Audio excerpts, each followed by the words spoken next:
Go. Hey everybody, welcome to the NASCAR Weekly Podcast. This is Danny B, and bear with us, we're doing something here kind of interesting. I am the host, but we're also having to stream from Darien, so we had some technical difficulties. However, we're ready to go. Let's talk about what happened in Las Vegas. Green flag, green flag. I'll roll him, I'll roll him.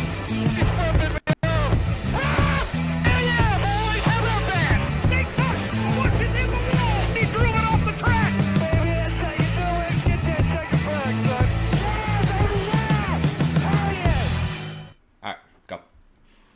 All right, so we are back, and guys, how about that Las Vegas weekend? We saw lots of great stuff at the track, off the track, you name it this week. Dude, off the track.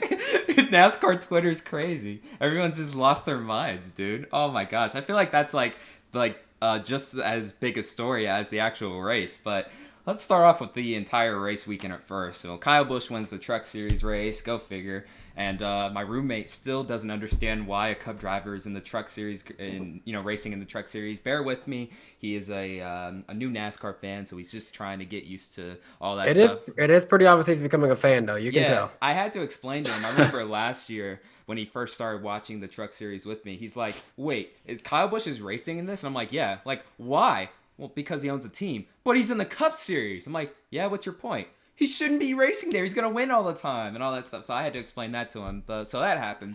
And then the Xfinity race got rained out. And then Eric, Joseph, and I, we were there all weekend making content. And we were streaming during the freaking, like during the rain delay. Fox wasn't That was on crazy. the air. And, what did we have? Like 1.4 thousand Yeah, we got viewers? to. It was 1,400 insane. It was insane. That's crazy. Yeah, we got to talk to some drivers. We got to talk to Myatt Snyder. We got to talk to Jeremy Clements. Bob Pockris made a cameo appearance. It was good times on pit road the other night, even though it was kind of soggy. Yeah, it was awesome. It was awesome. I had my entire family, like my grandparents and my cousins and my brother, all watching it stream so we could get to 1,000. And then I'm like, wait, can we get to 2,000? No, never mind. No, we got The phone would run out of battery before that happened. a little too greedy. I mean, we're always happy to have. We have 109 watching the podcast right now. That's a solid number. We need to have more people looking at that like button though. I'm For bringing more of these for the next streams. For you to have 1.4 thousand people that were watching you live, it's really impressive, especially considering what was it? That's about half as much as I think what the YouTube stream of iRacing's first race of the year was doing. Mm-hmm. Yeah, and just for some little impromptu BS But stream. just screwing up. But it was fun. It was cool. It's the kind of thing I don't know if it'll ever happen again because I never have that good of a signal at a racetrack. And I think it was just because a combination of nobody being there, and I don't know. I guess just Vegas was good to me, but that was fun. We'll have to keep coming up with cool ideas like that when we're at the track, because now a lot of us are getting out to the racetrack a lot more often, getting different perspectives, are able to share it with people watching at home and able to share different views that people aren't used to seeing necessarily. I mean, how often can you just walk down pit road while they're drying? Because Fox wasn't on the air. Mm-mm. We're walking down pit road while it's drying. Drivers are just walking by and just stop them and be like, hey, how's it going? And it's the wet. whole time, different. I was telling you, it's not going to happen. I'm looking at the radar. It's not going to happen. Yeah. Why are we They still almost here? got it. Like, I want to go They home. tried. And then all of a sudden, it's like, nope, sorry. Like, Well, huge time for him. Wasn't it at one point y'all zoomed in and there was a one of the drying trucks that was just left abandoned? Oh, yeah, it was just left abandoned coming out of turn 4. It was just left abandoned. Yeah, there's nobody in it. I was like, did they leave the keys inside? Because just, we've heard of people stealing the pace car. What if someone steals the jet dryer? That'd be something new. That would be some Still the Air Titan. Steal the Air Titan, man. Yeah, IDK player, you know what to do. Steal the Air Titan in Miami. Because nobody's going to be there in Homestead. We already know. Oh, I know. Yeah. I predict at least only 50% of the seats are going to be. I mean, Oh, even though they took out all of turn 1, man, it's going to be only like half. I can almost guarantee it. Oh, no. I like hearing that Darren was like, oh, it's not going to happen. It's not going to happen. And then at Daytona, he's the guy who's like, hey, dude, there's a big rainstorm coming. We need to hurry up and go back to our truck. And what happened there? Mm-hmm. Yeah, unfortunately. I ruined my phone in that rainstorm. You did. Like my phone, anytime there's like, let me see if I can get this. I can't get it to work. You're talking about that monsoon that happened? Yeah. Like, We I had a bad experience about that. We ran 2.5, 3 miles of that. And Are you serious? We had to I was walk in back, yeah. jeans too. So like I hid got in the Bass soaked. Pro Shop. I just got to the Bass Pro Shop and it happened. When the third storm hit, well, before it hit, I was looking at the radar, and the second one had just passed, and I got Claudia, I got Sloppy Joe, and we were like, hey, we need to go now. We'll make it just in time to the truck before this hits. And we literally did make it just in time. Yeah, no, me and Jarrett, we were just freelancing. And then I remember when we got into the steakhouse, hella people, they was looking at us. I'm like, and we had to yell like, when we got were working. Yeah, that's what we started yelling in there now. When we got in the garage, it was funny. We like sit there for a second and then look over. It's like, oh, Caitlin's in there. Yeah, that's right. Yeah, Caleb from the Pendy series. That was Yeah. No, but back to this weekend's race, the Cup race. That was honestly one of the best Vegas races I've ever seen. Usually usually the spring race isn't all that eventful. Vegas is just another 1.5 mile track on the circuit. Obviously, it's my personal favorite because it's my home track, but I'm not gonna be freaking like entirely biased here. I mean, it's not. It's a decent 1.5 mile track on the circuit, but I don't know. With this package, I could tell the drivers are starting to get more used to this package on 1.5 miles because there were so many instances where I was like, oh, they're gonna wreck here. But hey, these are some of the best drivers in the world, in the country, driving these stock cars, and they would like. Get a little bit of an edge on the guy in front of them, and then you would see drivers cut each other off and stuff. And I'm like, oh, he's gonna spin, but then they would just save it and like, nope, they're good. And I believe there was only just 1 or 2 cautions that weren't stage cautions. Like you had Chastain's, like wasn't there? I think so. There's like 2. I think there was like 3 because you had Suarez stall at the beginning. Oh yeah, Suarez stall. Poor That Suarez, sucks. man. Dude, poor Suarez, dude. Like nobody wishes bad. Like I don't wish failure upon anybody. And that was just awful. Like I mean, Suarez makes the race. He's happy to be there. And Eric even did a little interview with him. He's so upbeat before the race. We're gonna get a top 20 finish. Yeah. That would be a win. And then he just stalls there. Where'd they end up like 29th? Yeah, I mean that's still good. That's a good Thank comeback. Yeah. That's a good comeback. Yeah. I know it's 30th. I know it's still early, but Darren, I really hope you're not making a bad season video on him this year. No, I'm not gonna do. Come on, he's an underdog. I can't do that. I can't do that to Suarez. It wouldn't be fair to Gaunt Brothers, especially. Yeah, like they're just starting out. That's like making a bad seasons on like Casey Mears in 2010 when he first started with Terrain Racing. You know what I'm saying? Like he was starting parking the whole time. Like it was unnecessary. But as far as the race is concerned, Chase Elliott had the best car all day. Wasn't even Shocked close. me. yeah. It shocked me. Chevy, I didn't expect him to be that quick right from the gate, and really Hendrick Motorsports as a whole. I think Hendrick's back. I know it's just one race, but I mean, this is basically like going to be the telltale of like what's going to happen. Oh, my roommate's leaving. Bye, Matt. Love you. Anyways, I feel like this is going to be the telltale of who is going to do good this year, just from this one race. Ryan Blaney looks solid. Logano looks solid. Like, obviously, your same guys did. But Hendrick, all 4 cars as a whole, inside the top 10, running inside the top 10 consistently. Y'all already know I'm still about that one because yeah. There's a lot of room in that top 10 because all the Joe Gibbs cars were in 20th. That was another bigger shot. No, they were all that's- struggling. I don't know if that's gonna last, but yeah. I still don't get Greg Ives' call to pit because everyone knew it was going to be a 2-lap shootout. Like even if your tires were remotely kind of bad, he was running consistently the quickest lap times. Just try it. Yeah. I guess I can understand his thinking, but I'm on the same boat. But I can understand the thinking. Just you're damned if you do and damned if you don't up front. If you're those first 3 or 4 cars, because it's like if you pit like he did, everyone's gonna stay out. But then if he stayed out, I could have seen like probably everybody but like a couple pit, and then it's like And that's the decision you're put in when you're put in a box, unfortunately, when you have a caution that late in the race. And like I saw some people get after Chastain, like, oh, Chastain, that's spin gate. I'm like, what? I wasn't upset at that. Like Chastain's fine, it happened. I was more upset with Greg Ives. Yeah, exactly. It's up to these pit crew. I mean, it's up to these crew chiefs to make those tough calls. And even talking with Blaney after the race, I mean, he was obviously very dejected. Yeah. I mean, I wish the Buddha belly had worked. Well, it kind of did though, because he is the points leader, so it technically is working right now. So when you think about it, and also, I mean, Blaney could have 2 wins in a row. When you really think about it, 2 wins in a row to start off the season, and that hadn't happened since Matt Kenseth in like 2000. Yeah, that's pretty cool. But anyways, I was talking with him after the race, and he basically just said, "Yeah, I mean, it's it's one of those deals where Todd Gordon was just he was in a tough call. I mean, just got put in a box because if he pits, then nobody else is gonna pit." But if he doesn't pit, then everyone else pits, and they're just gonna sling by him. So it is what it is. I mean, the point is they're leading the points right now, still very consistent. They look really solid. Yeah, the young guys in general, not in general, because there's some like Christopher Bell spun, John Hunter Nemechek spun. So the rookies, I guess, kind of didn't have a great day. Cole Custer was off the pace the whole first stage. So the rookies didn't have a great day. But a lot of the like not sophomores, but guys that are kind of younger that Chase Elliott's had, I think, his best oval car I've ever seen in his career. Blaney obviously was good. Bowman at the end was charging hard and had a shot at it. William Byron was in the top 5, top 10 throughout most of the first 2 stages. I forget, he hit the wall or something late. He was involved in it. Late in the race, or on that final restart, he had a tire up or whatever it was. Yeah.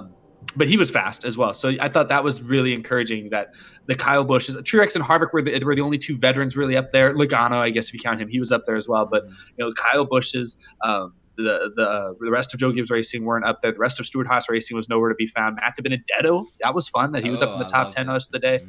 The one veteran that I'd say pleasantly surprised me was Jimmie Johnson. The fact that they ran top 10, top 5 most of the day. I think he finished 12th, but he ran like 9th most of the day. So, Jimmie finished 5th. My bad. Jimmie finished 5th. It was Bowman and Elliott and Byron. Like they ran really well, but they didn't get the finishes that they deserved. So Jimmy's the one who got a slightly probably better finish than he actually deserved. In the Monte Carlo, remember that? And the Monte Carlo. Yeah, that's right. And also, shout out to Ricky Stenhouse Jr., man. Gets a solid top 5 finish in third.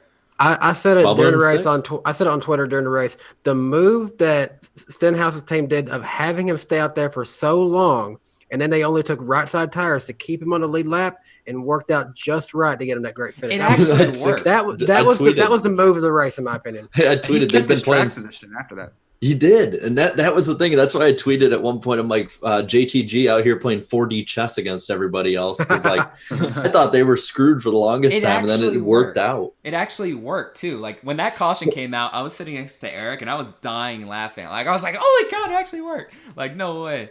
So that was a good one.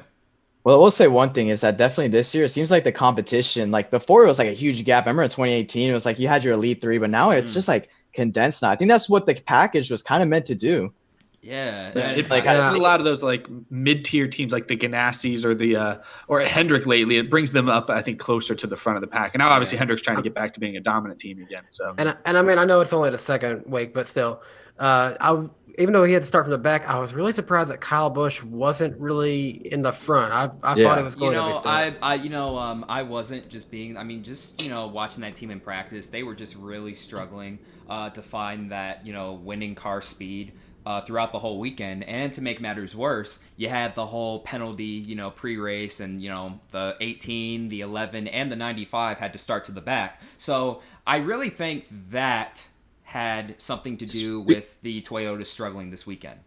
Speaking of the 95, Christopher Bell had what could already be the save of the year. Yeah. Coming out of 4. He was literally spinning for like 3.5 seconds. And then he's just like, yep. Good. It reminded me of another Vegas race, 2009 with Jamie McMurray, where he came out of the corner basically waving at the infield and then managed to save it still. Like it was, you guys know I've been very critical of this package, but this past race was, I think, overall, I know the finish was disappointing for some, but overall, I think that this was probably the best race this package has had yet.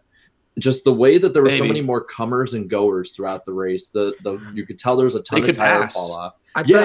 And they pointed out on TV, I think was it Kevin Harvick, where it's like he's fast for like 15 laps, and then once he hits that lap, he's done. Like he's a 15th place car. And consistently, you had just a big group of cars. But a lot of times during the race, I noticed the top 4 were within like 1.5 seconds from one another. Yeah, it is crazy. I mean, hopefully this year we can kind of get back to where NASCAR was in the early 2000s. More parity among the field, more first-time winners, and, just some new winners in general. I mean, I would love to see Chase Elliott and Ryan Blaney score 6 wins apiece. I think that would just be great for the sport as a whole. And I honestly think they can do it, or they can at least get really close to it. It has potential. Yeah. Well, and after the week that we had with Newman and Daytona, like I was actually like starting to get excited about the chances of Elliott winning. I was like, oh my God, this is is perfect. Like, I how is this gonna? Oh, it got screwed up. Yeah. I jinxed it. Literally the second that I put out a tweet saying that it was so great for the sport, what hit that happened. I jinxed it too. I was like, hey, it's looking like championship seasons, maybe, perhaps. And then, nope, like that. It just doesn't. Again, Oh, it's only 2 races in. It's one oval racing, so we can't make anything like. I know we all know this. We can't make anything like broad statements for the package, a season, or whatever. But if we're talking about starts, this is a good start. Plus, you have to look at one thing. It was unseasonably cooler for Las Vegas. Yeah, it was. And that rainstorm helped cool the track down. And what did we see the majority of last year in those night races where the weather was colder? Better racing.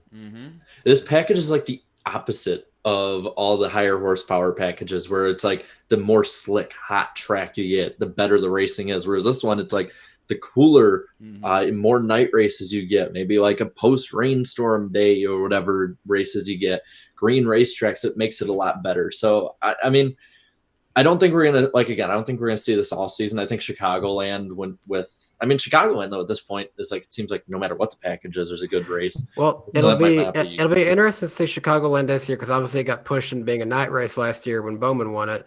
But that Father's Day. it's supposed to be a summer day race. It'll be interesting to see if the racing is as good this year as it was last year. I'm really sure intrigued. hope so. I'm really intrigued with both Fontana and Atlanta. I mean, 2 tracks that are they're Atlanta was good last year. Yeah, it was good last year, but I mean Fontana, was it that? Well, I don't know how much the iRacing package plays into the real Cup package, but that was fun to watch. The iRacing Auto Club race was really that was hot. Yeah, that was good, man. It was amazing. I loved it. I loved watching that. Well, oh, go ahead. Oh no, I will say one thing though, about Auto Club and Atlanta. When you guys pointed out, those are just 2 races that I honestly think should be a night race, including with this Aero package. I mean, they both have lights. Yeah, they do. Yeah, and I mean, they've had night races in the past too in NASCAR's heyday. So I mean, it wouldn't be out of the question. Well, Darian, you had said about trying to return to like early 2000s form, and while it's only 1 week, the TV ratings at least reflected that kind of trend. They were up. It's up. So it's going up. I'd been reading different things back and forth, and from what it looks like, 5.5 million viewers, which was up between 8 and I think a lot of them are saying 8, but a lot are saying 9% up from Atlanta, which was the second race of last year, and up 7% from last year's Las Vegas spring race. Yep. So I think a lot of it does have to do with the post Ryan Newman crash and everyone's eyes on the sport right now.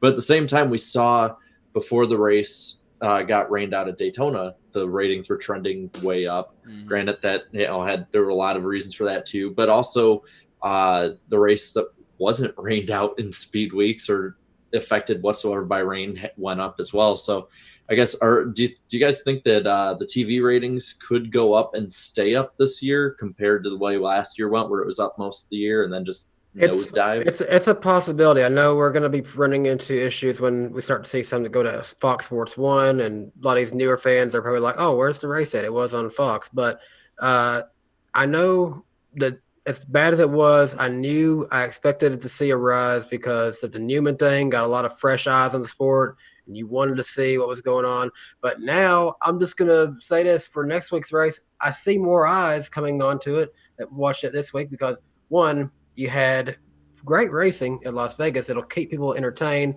Maybe a lot of people might have became Chase Elliott fans on Sunday when they saw, this guy that everyone talks about running really good. And, well, some Barstool in particular created some drama that's going to get a lot of new eyes on the sport. Please. We're going to talk about that, right? Please tell me we're going to talk about that. Yeah, we're going to talk about World War III starting. Yes, I can't wait. No, I mean, I'm trying not to get too much into that. Trust me. Yeah, we'll get it. But I'm saying that is making so many headlines of people who didn't care about NASCAR. They're going to probably want to watch the race this weekend. I mean, my perspective. Oh, sorry. Go ahead, Eric. Go ahead. Oh, I'll just get really quick. My theory about why ratings were up this week. I mean, it's the Newman thing got a lot of play, but I don't think it was necessarily brand new people who didn't know anything about NASCAR tuning in this week. I think in a lot of ways it was older fans that in the last 10 or 15 years have kind of way they don't really watch NASCAR anymore, but they recognize Ryan Newman. And I think when it got all that play and they saw Newman, that was a memorable name for them. I think that actually, and I got a few comments on some of my recent videos that kind of said the same thing, that were like, yeah, I haven't really watched NASCAR much this decade, but when I saw the Newman stuff, I was like, oh shoot. And so I was interested. It piqued my interest again this week. I had a comment on my last way I read right before we went live that was saying that after that wreck, they watched a bunch of our videos to kind of get back into NASCAR and love the Vegas race. So that was really cool to read. I don't know how universal it is, but it was really cool. I've seen a lot of those comments coming on my videos here, like, especially like the Rise and Fall series and the Forgotten NASCAR Drivers videos. A lot of people who stopped watching are now watching that kind of stuff as they kind of grown a little bit more of an interest in the sport again. You know, my perspective on the ratings this year has changed a ton just with the way technology is moving and stuff. So while it is great overall that the ratings did improve, and I do hope they improve, like, honestly, I don't know, this year I'm probably going to be more focused just on, okay, what are the digital numbers like, as far as, like, you know, how many people are streaming on, you know, NASCAR's website, or, you know, Fox Sports that Go. was up. That was way up. And you know, I saw that was up too. So honestly, I don't know, I'm gonna look at that more favorably, like, you know, with more favoritably than you know, just the regular ratings.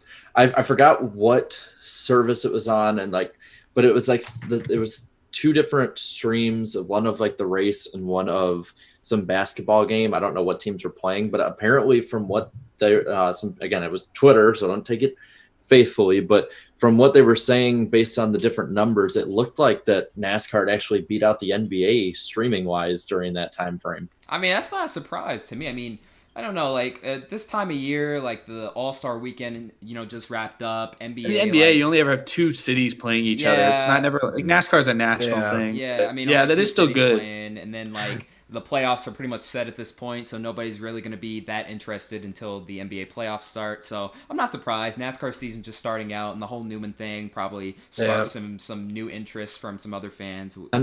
I do think the Newman crash is 100% responsible for why NASCAR was so trigger happy with the caution at the last restart. Oh yeah, absolutely. And I think that's the right call, especially this close afterwards. Like, and because you had at that point Bowman and Blaney were starting to get really racy with one another. So I think it was a good call to do that because you didn't know what was going to happen. You know, I don't know. Wide on the front stretch on the last lap.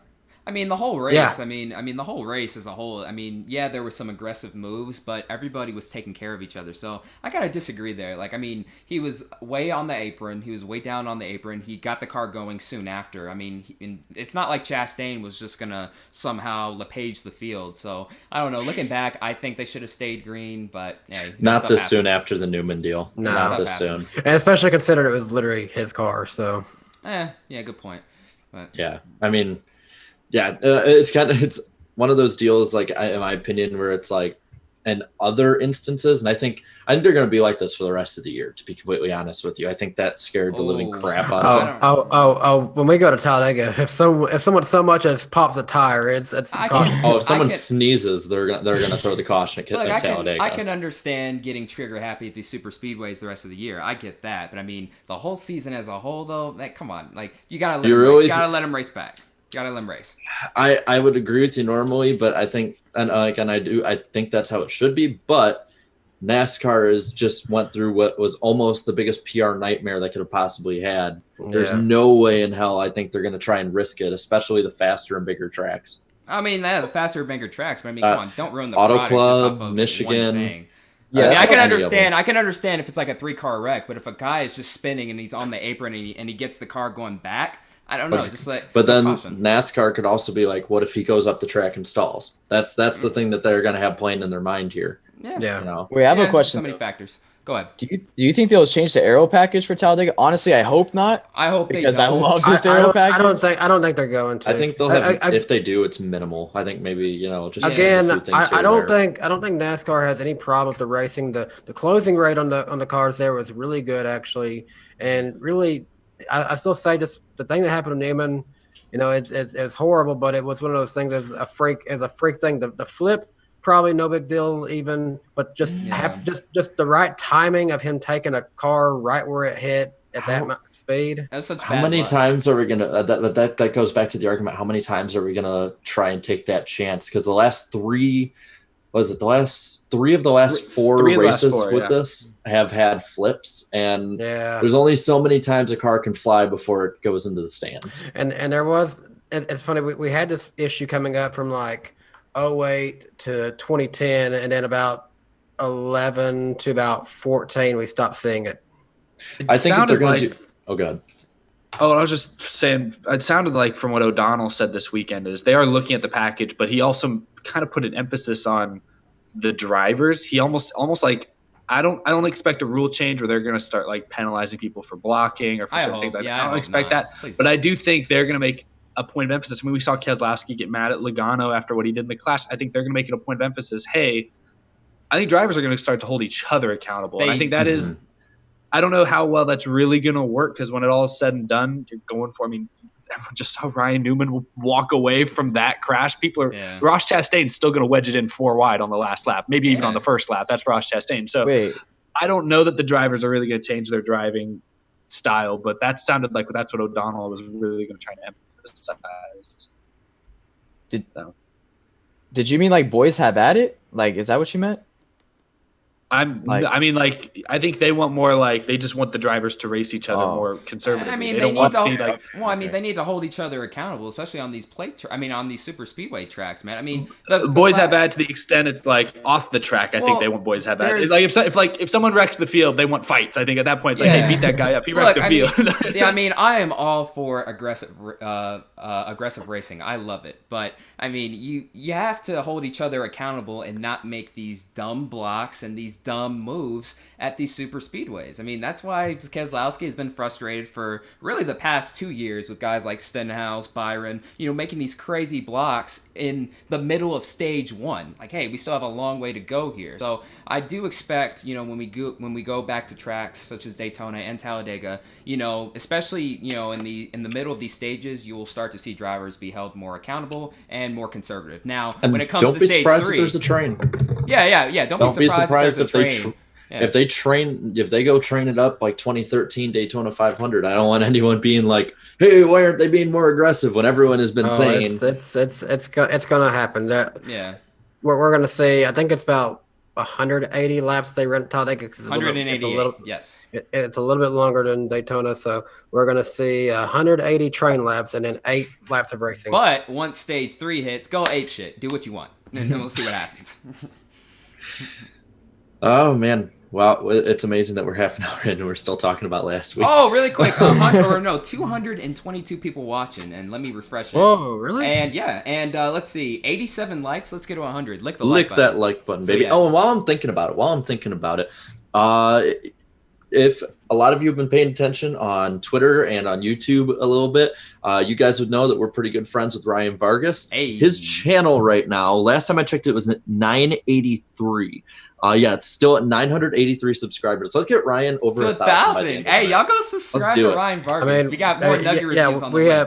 We have close to 230 people watching. So if even half of that goes and gives them a subscribe, then he's made it there. Hey, really quick, Danny, I saw a couple super chats earlier. If you want to read those. Yeah, I want to do that. And for some reason on my end, it's one of this last one. It's not telling me what they said. So, but I'm just gonna say it in the order that I see it. Like first. Carl Singleton, I see he gave $2. I appreciate that. I don't see the comment, but if there was one, then it says sorry, I can't see it. I got it pulled up right here. Okay. It says DiBenedetto might win this year, which I agree. No. He is. I'm still thinking he's my favorite for Bristol, but that's another. While you're doing that, I'll get the poll ready.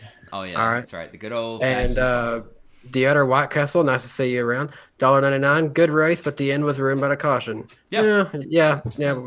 It was still a good race, though.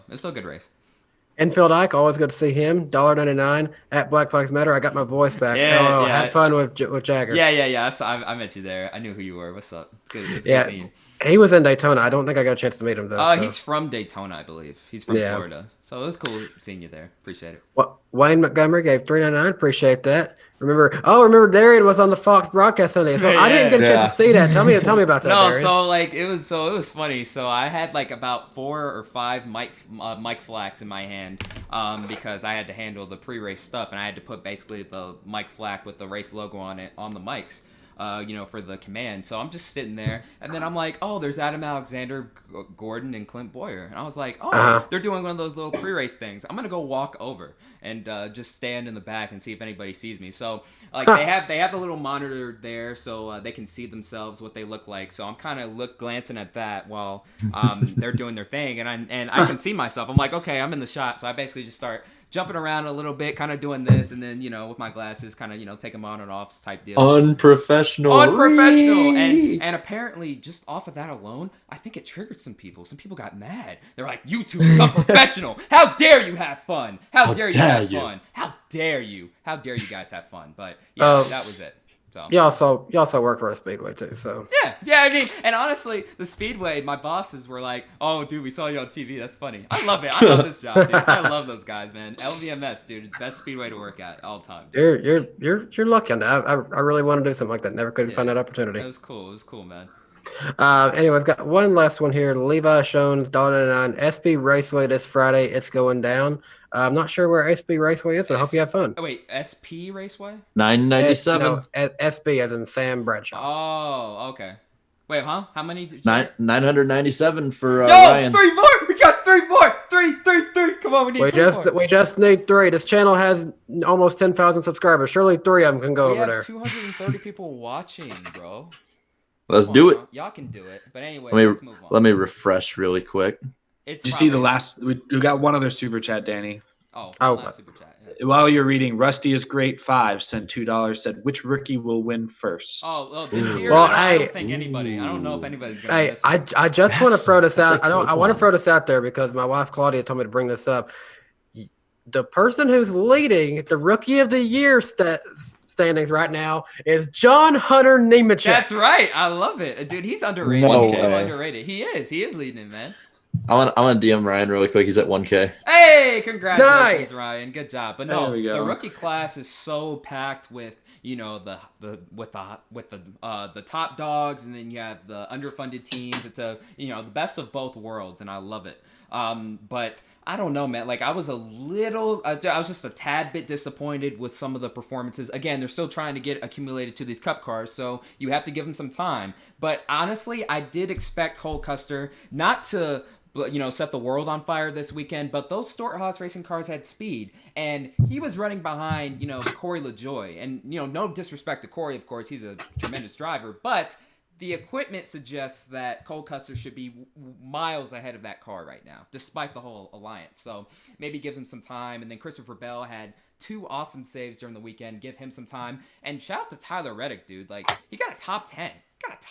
Dude.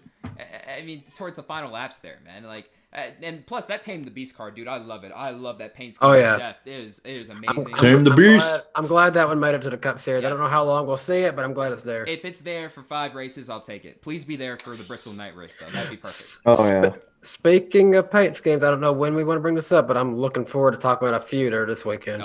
Right after this, I know exactly what you're talking about. I'm going to share screen really quick. The poll. We got the poll. All right. Can we?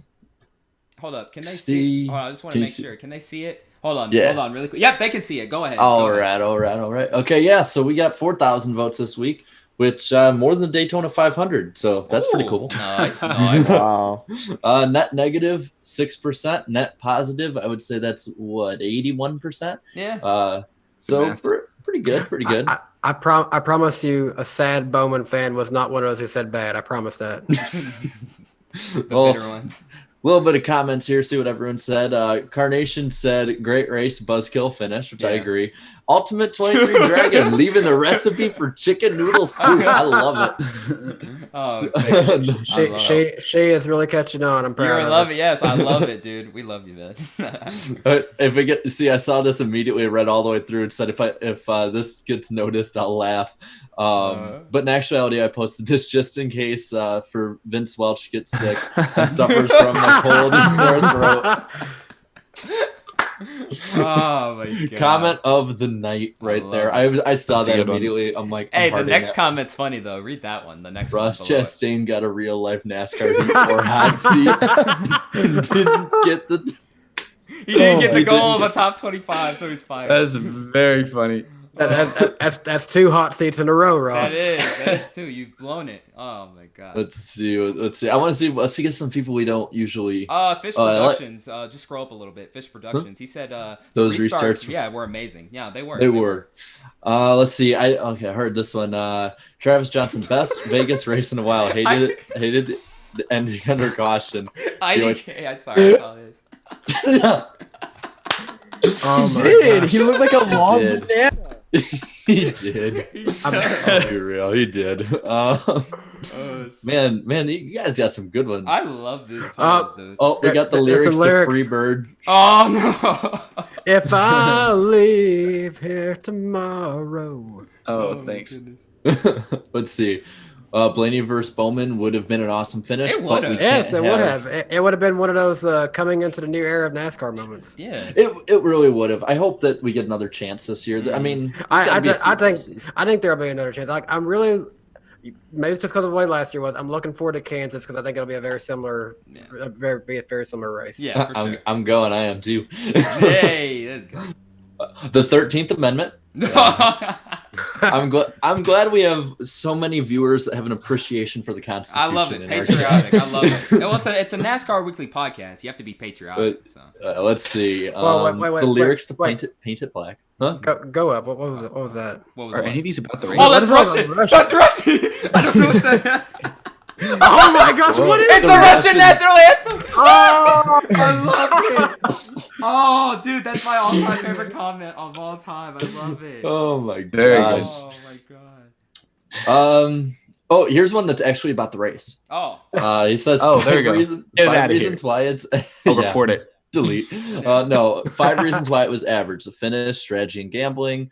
Gambling. Hey. Restarts and cautions for 5 wide racing. Hell, my prediction won. The leader did not pull away fast. See, I thought it was better than average. Yeah, I thought it was good. It was way better Good than going last on. year's race. I mean, last year's race was solid, but like this year topped it. I think if the finish would have been closer like last year, would have played out. Oh, the Phantom Menace. I think. Oh my gosh, it's the opening crawl for all the Star Wars movies. gosh. Oh, they even have the crappy Disney ones. Oh my god. I have spoken. I get that reference. I love it. I love you guys.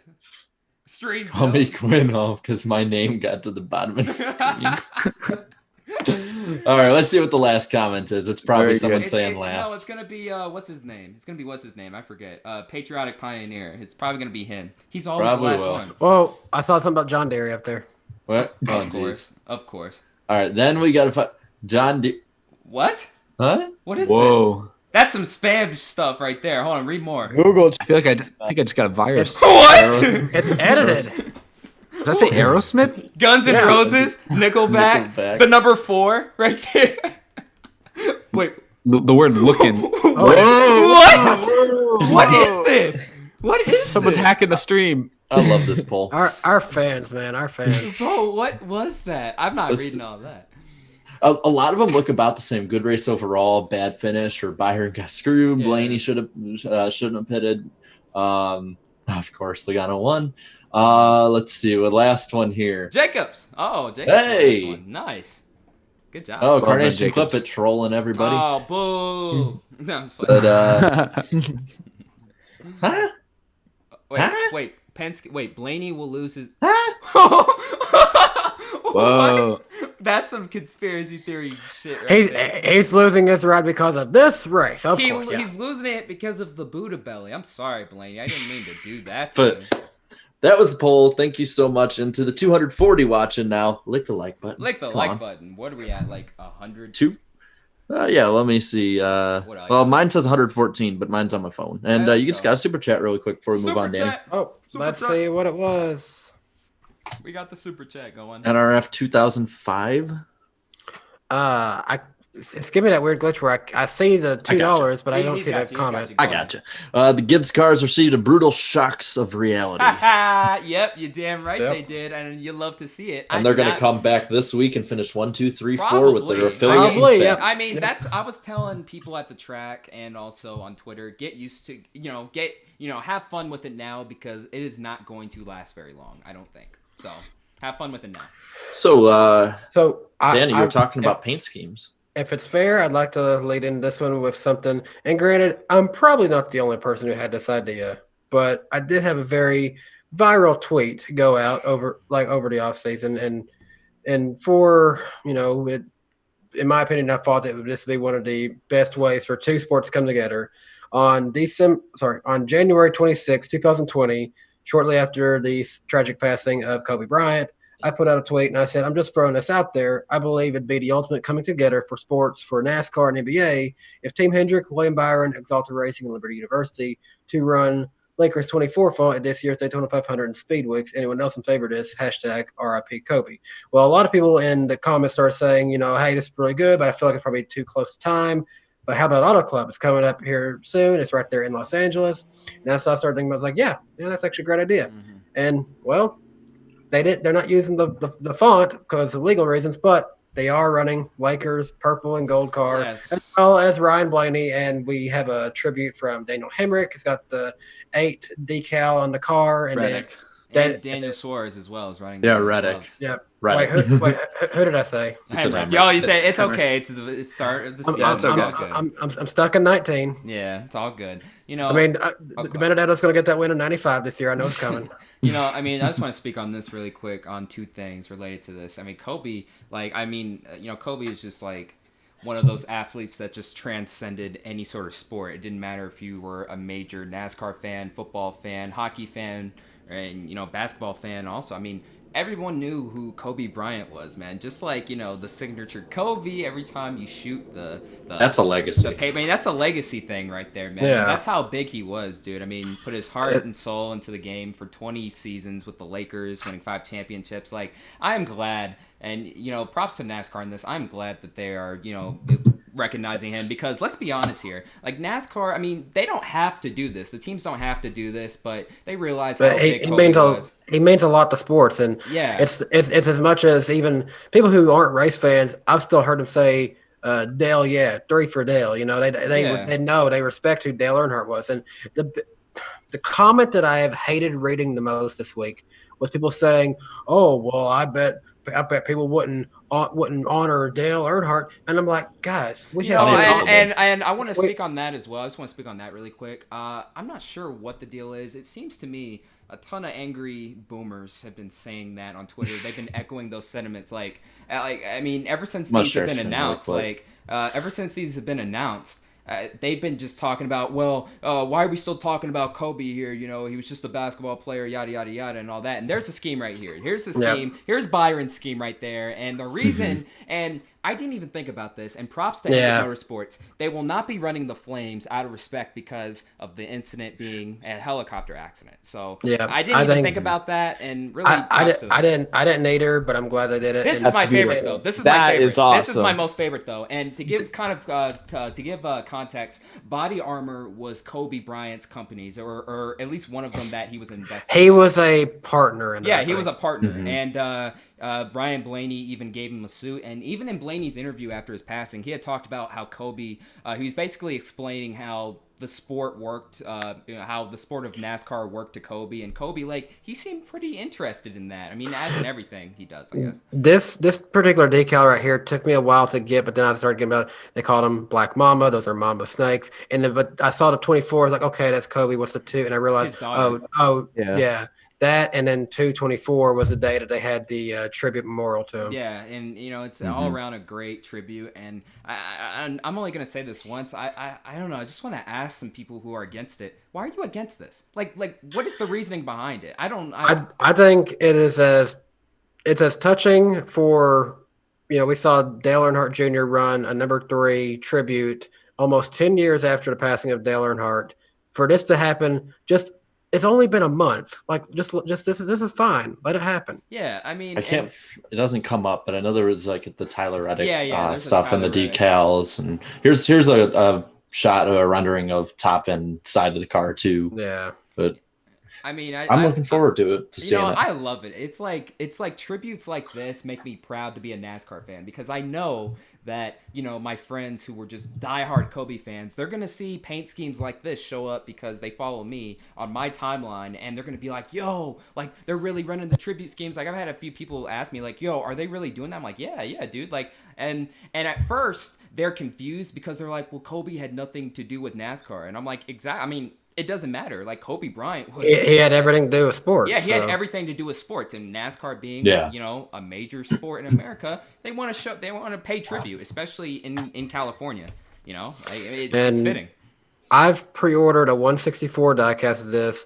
And if you was thinking about getting a diecast, but you're kind of hesitant, go ahead and do it because I found that the proceeds from all the diecast sales of at least this one are going to one of Kobe Bryant's charities. I think want the to get. 12 car I'll get is it the then. 12 car. I want to get Blaney's though. Like, I mean, I like Byron's, but I mean, I feel like Blaney's is the best. I mean, they're both amazing paint schemes. Not gonna lie, obviously, but Blaney's just look at that, man. It's so. I mean, you have the snake skin in there with the Lakers colors, body armor, and then you have the tribute on the back.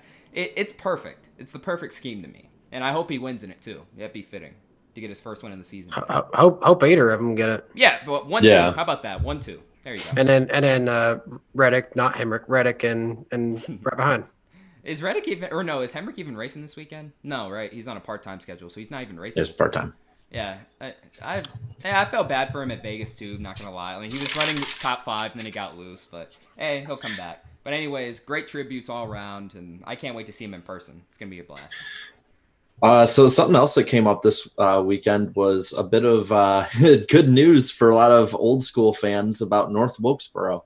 I love it. Apparently, the representatives of Wilkes, is it Wilkes County? Wilkes correct? County, yes. Yes, the representatives of Wilkes County are wanting to meet with SMI about bringing the speedway back and see how much it would cost. I don't know what they're thinking about, but I think they're looking and seeing what Nashville's been doing. It'd be nice to see, but it's like I know the SMI people are wanting Nashville, but I don't know financially are they going to be able to go for both of them? No. Do whatever I'll volunteer. you can. I'll volunteer do to whatever clean. you can to go for both of them. And I was just about to say that the NASCAR YouTubers volunteer to clean up the racetrack. I mean, look at the chat Yes. right now. You look at all the comments that have been to this, the amount of traffic. Look at Slap's video on it. There's so much stuff that's been building up for it. So, I mean, if anything, just bring it back. So just have it restored and not falling apart. Because I know the last time North Wilkesboro Speedway was in the news, it was for a bunch of teenagers who had been vandalizing it on TikTok. Whoa, what a That's why the NASCAR TikTok community. Well, it's getting better. Hey, I'm on TikTok, bro. Hey, follow my TikTok. Go ahead. Yeah, I'm on TikTok too. Let's go. Yeah, but before we got some better people in there, the NASCAR TikTok community was getting a bad It was representation. toxic. It was getting really toxic, but then yeah. Oh, Ryan just saw that he's over 1,000. Let's go. So. Congratulations, Ryan. Did he put it in the chat or like he tweeted? I DM me back. Oh, okay. He's like, "Yo, what?" Yeah, cheat. Tell him Danny says you're welcome. Yes. Oh yeah.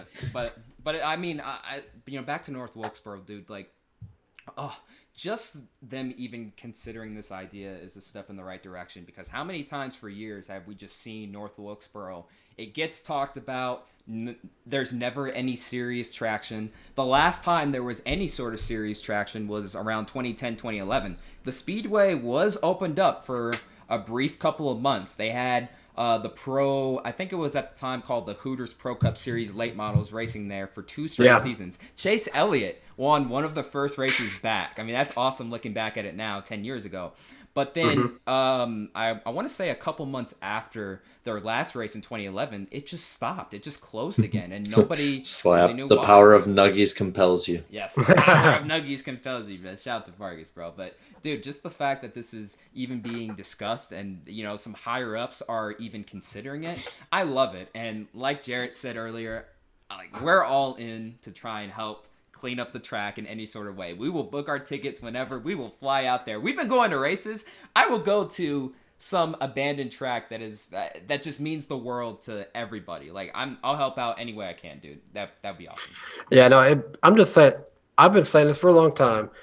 I'd love to work in a sport, and if Speedway Motorsports buys the Nashville Fairgrounds Speedway, they're going to need a lot more personnel. I want to work for them. I don't know what I'll do, but I want to work for them. Yeah, I just want to be at the Speedway, regard. I just want to be there. I just want to be in the same vicinity as that historic Speedway, man. Just this place screams history. It was NASCAR, before it got really mainstream in the '90s. Like those were one of the marquee tracks that helped build up the sport to such a disdained prestige. But unfortunately now, I mean, obviously it's well known now, it's well publicized that, NASCAR regrets leaving some of these tracks that made the sport so iconic. And maybe they're making up for lost time, trying to bridge a gap between the older generation of fans and also introducing the new generation of fans to one of the greatest tracks ever.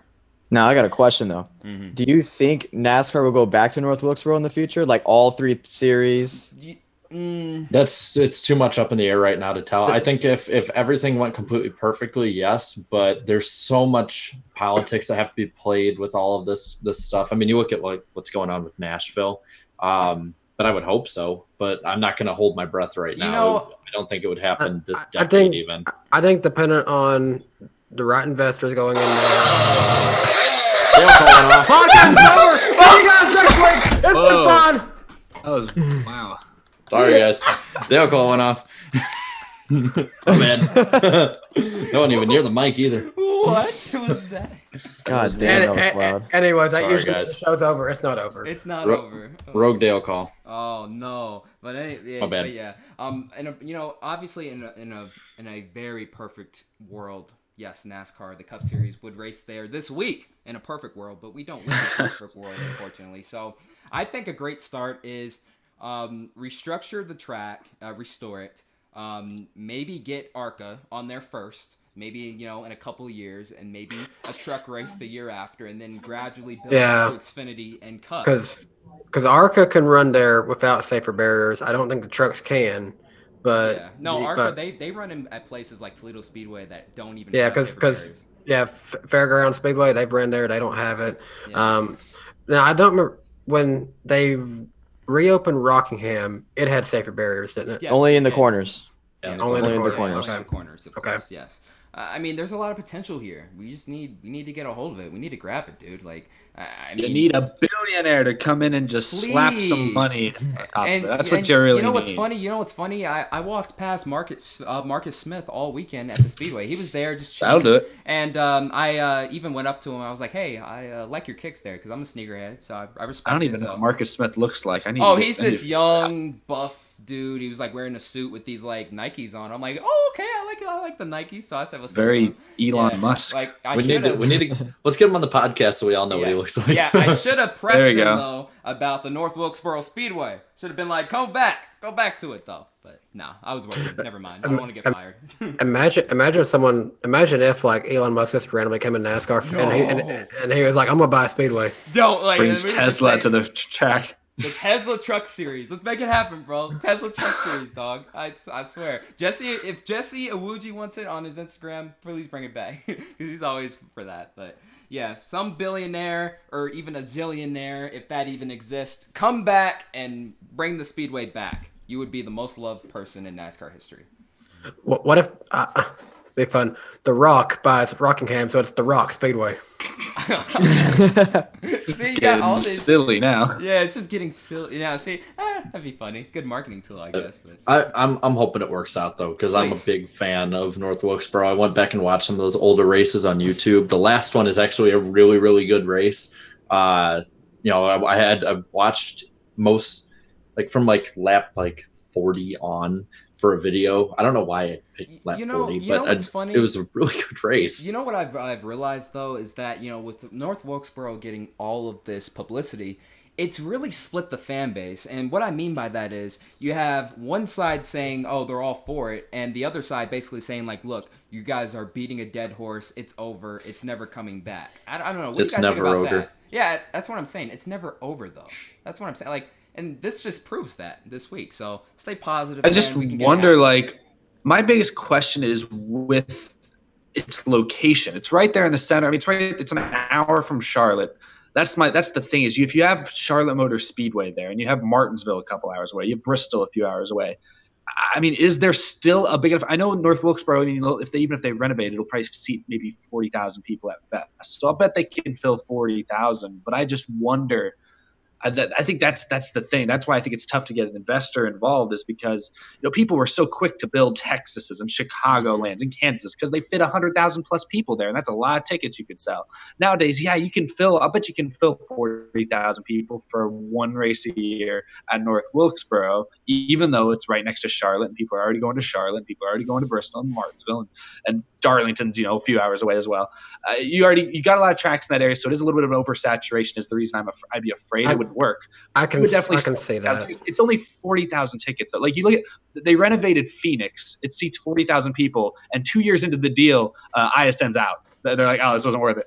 Because it's only I can say that because you're talking about that area. There is so much that's close together, but here in Nashville, we're 4 hours from any track that NASCAR goes to. Like I've been looking it up. Like I think Kentucky's the closest. We're 3.5 hours from Kentucky. We're 4 hours to Bristol, 4 hours to Talladega, 4 hours to Indianapolis, 4 hours to Gateway. We're 4 hours from everything. I think it would work for Xfinity or trucks. It's just Cup is the thing. I'm a little it could concerned. Be like I'd love to see it too. That's true. There are a lot of variables because you could easily just bump out a Charlotte date, which I don't know if that's going to sit well with people. Or you could the Bristol Spring race. Yeah, which I like Bristol. I'll be honest, I probably like Bristol more than North Wilkesboro. Oh, that's my personal preference. Yeah. It's just a matter of what looks better, and I know Steve Phelps was talking about that because that's the thing. I'm wondering if they're going to do that for the Nashville race. If there's Bristol Spring race, you can't sell it out. Whereas especially Nashville. if you bring Nashville back, because it's also right there. I just where you're going back to your roots. But NASCAR is a nationwide sport now. I know the focus is obviously in that southeast area, and then some in the Midwest. I know that's obviously where the biggest hotbeds are. Mm-hmm. But NASCAR is a nationwide sport. There are fans in California, there are fans in New York, there are fans all over the country. And if you really focus so much of your effort on that one region, I just worry that you're not going to, Martinsville and Bristol especially are going to be hit the hardest because Bristol's got 150,000 seats to fill. And I just worry that's not going to fill up. You'll fill the 40,000 seats at Nashville or at North Wilkesboro probably. But I just don't know. Is that the best thing for the sport going forward? I'd love to see these tracks come back, but it's just, that's why I think I'm just trying to think from like a perspective. Why hasn't somebody come in and just done it yet? And I just think that's their hang up is where would it fit in the schedule and how would it affect. Like that's why I like Speedway Motorsports because they own Charlotte and they own Bristol. Does it really make sense to own another track in that same region? On paper, I'll be honest, no. On paper, no. Just because we already have a ton of tracks, basically in the same, in damn near the same location, the same region. But off paper though, there's just so much history. There's so much love with the racetrack that I feel like there's going to be so much support that once it officially gets finalized and they're able to restore the track, everybody from around the country, even the world, who loves NASCAR will come out to this race weekend. Another fold to it that I was kind of thinking about too is though with NASCAR downsizing and teams are going to have a lot less people working for them, it would be easier to have more tracks centered around that Charlotte area and around that southeast area compared if you have to to center them anywhere, that makes the most sense. Is right there. Yeah. Logistically, it does make a lot of sense to not have to. It's like what happened this week after Vegas. When they go on the West Coast swing, I've still always been confused about this. Do they send like multiple trucks out there? Cars, so what happened is, I'll just give some insight to this. So I was actually talking to one of the underfunded teams during the rain delay at Daytona, and they were very pissed off about it because unfortunately, all these teams, the original plan was, okay, we're gonna leave Sunday night, go back to the shop, get to the shop on Monday, load up the Vegas car, and then head straight there. Well, this whole rain delay put so many teams, especially the smaller ones, in a loop. Immediately after the race, these teams had to scour back to their headquarters, most of them in Charlotte, of course, get the car there on Monday, and then not even have a break. They had to head straight to Vegas there, and because they had to be there by Thursday. That was the latest they had to be there by. And the track doesn't even officially let teams in until, I want to say, Thursday night, Friday morning, that sort of thing. They even canceled the Holler Parade because these teams, they were in such a big rush. So if you're going to, restructure the schedule, then obviously, like Eric just said, it is a nationwide sport in America, whether you have a ton of fans in Vegas or not. There are still some fans out here too, and on the West Coast as a whole, just to give a small example. But if to make it easier on some of these teams, especially the little guys, I feel like you have to have more races, in the South and in the the same region. Keep it close. Well, I'll say this though. One thing. That's a good point. I will say this thing, one thing. We look at North Wilkesboro right now, they refurbished, they get to 40,000, but let's say they added trucks and all of a sudden that does very well. I mean, they can add seats. I mean, yes, North Wilkesboro is a very old track, but I mean, even when Bristol is old, they just didn't keep it as that old track. Like, I don't think if somebody goes to North Wilkesboro, I don't think they're going to do what they did with Darlington, keep that old icon. I think they would update it, renovate it to like add more seats. Well, that was the original plan back in '95 when I can't remember his name, but when the original owner of North Wilkesboro Speedway had passed, the family had sold it to Bruton Smith and another investor. I don't remember his name, but he was from the New Hampshire Motor Speedway. And the original plan from their end, from their perspective, now this is just from what the family said. The original plan was to basically make it into a modern day Bristol, the way Bristol looks now. But unfortunately, one thing led to another, and then boom, Texas is made, and then New Hampshire gets the other date, and North Wilkesboro is officially history. So, I mean, the potential is there to upgrade the track into a modern day Bristol. I'm looking at it now, and again, this is updated only in 2010, so obviously it's deteriorated since then. Mm-hmm. But the capacity is 40,000. That's a lot for North Wilkesboro. I mean, that's a lot for that track. That's where a lot of the tracks are downsizing to. A lot of it comes down to how far it's deteriorated over time, where it fits in a modern NASCAR that is nationwide, and where NASCAR downsizing can play into all that. There's a lot more factors than a lot of us that are really wanting it back can or want to acknowledge. I guess it's going to be tough. But I like the idea of building up or just having the lower circuits. The reality is, but the reality is, as much as we all want this back, I mean, you have to remember this is a business, and if SMI feels like, hey, it's not really viable, like it's a good idea to entertain that we did entertain, but we just don't think it's viable. Like, I don't know if you can necessarily. I mean, obviously, from a fan's perspective, you can get mad at them. Like, fans need to show up if they even consider this. If it happens, please. No, even before they need to show up. Like the way fans are right now, that's how they need to be and grow from there. Yeah. Like they can't just do one of those things. We want it back, and then we'll bring a truck race there. Oh, we know we want the cup back. Like Rockingham. It doesn't work that way. If they're gonna bring back any form of racing there, you have to show up in order to state your case that, hey, this track is ready for a cup race. Before any track is added to the Cup Series, they pretty much have to prove that they can draw in crowds for the other series. You look at Kentucky Speedway, they had to prove that they could get enough of a demand for it up there. Nashville Super Speedway nearly got there, didn't quite make it, and numerous other tracks like Memphis was close. Iowa's really close. And it's also the same in every other sport, too, when they're considering adding expansion teams. Do you think they just give out any random expansion team? Like, Vegas got a hockey team because we had a history of hockey here. Like, Vegas loves its hockey, especially minor league hockey back in, like, the early 2000s. It was big. It was so big.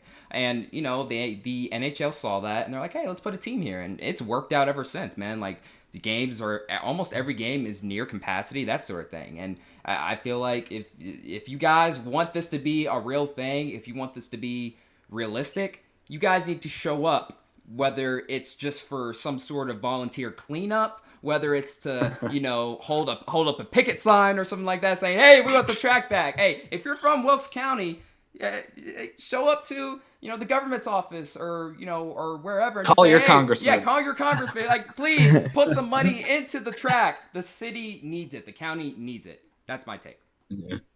Well, I will say to end on a positive note, sounds like they're at least they are kind of like you said earlier, Darren. They are at least taking interest in kind of seeing if it's possible. And so I like that. I like that too. Even if nothing else happens from here, just at least try. Give it a shot. Discuss it. Give it a shot. Okay. The worst case scenario is the track is just deserted.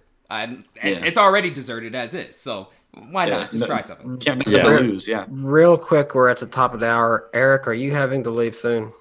Yeah, I was about to call. I was about to jump in. Whoa. Guys, you I want to stay. I was able to be on all week or all episode last week. So I'm gonna see you at the track anyway, so it's fine.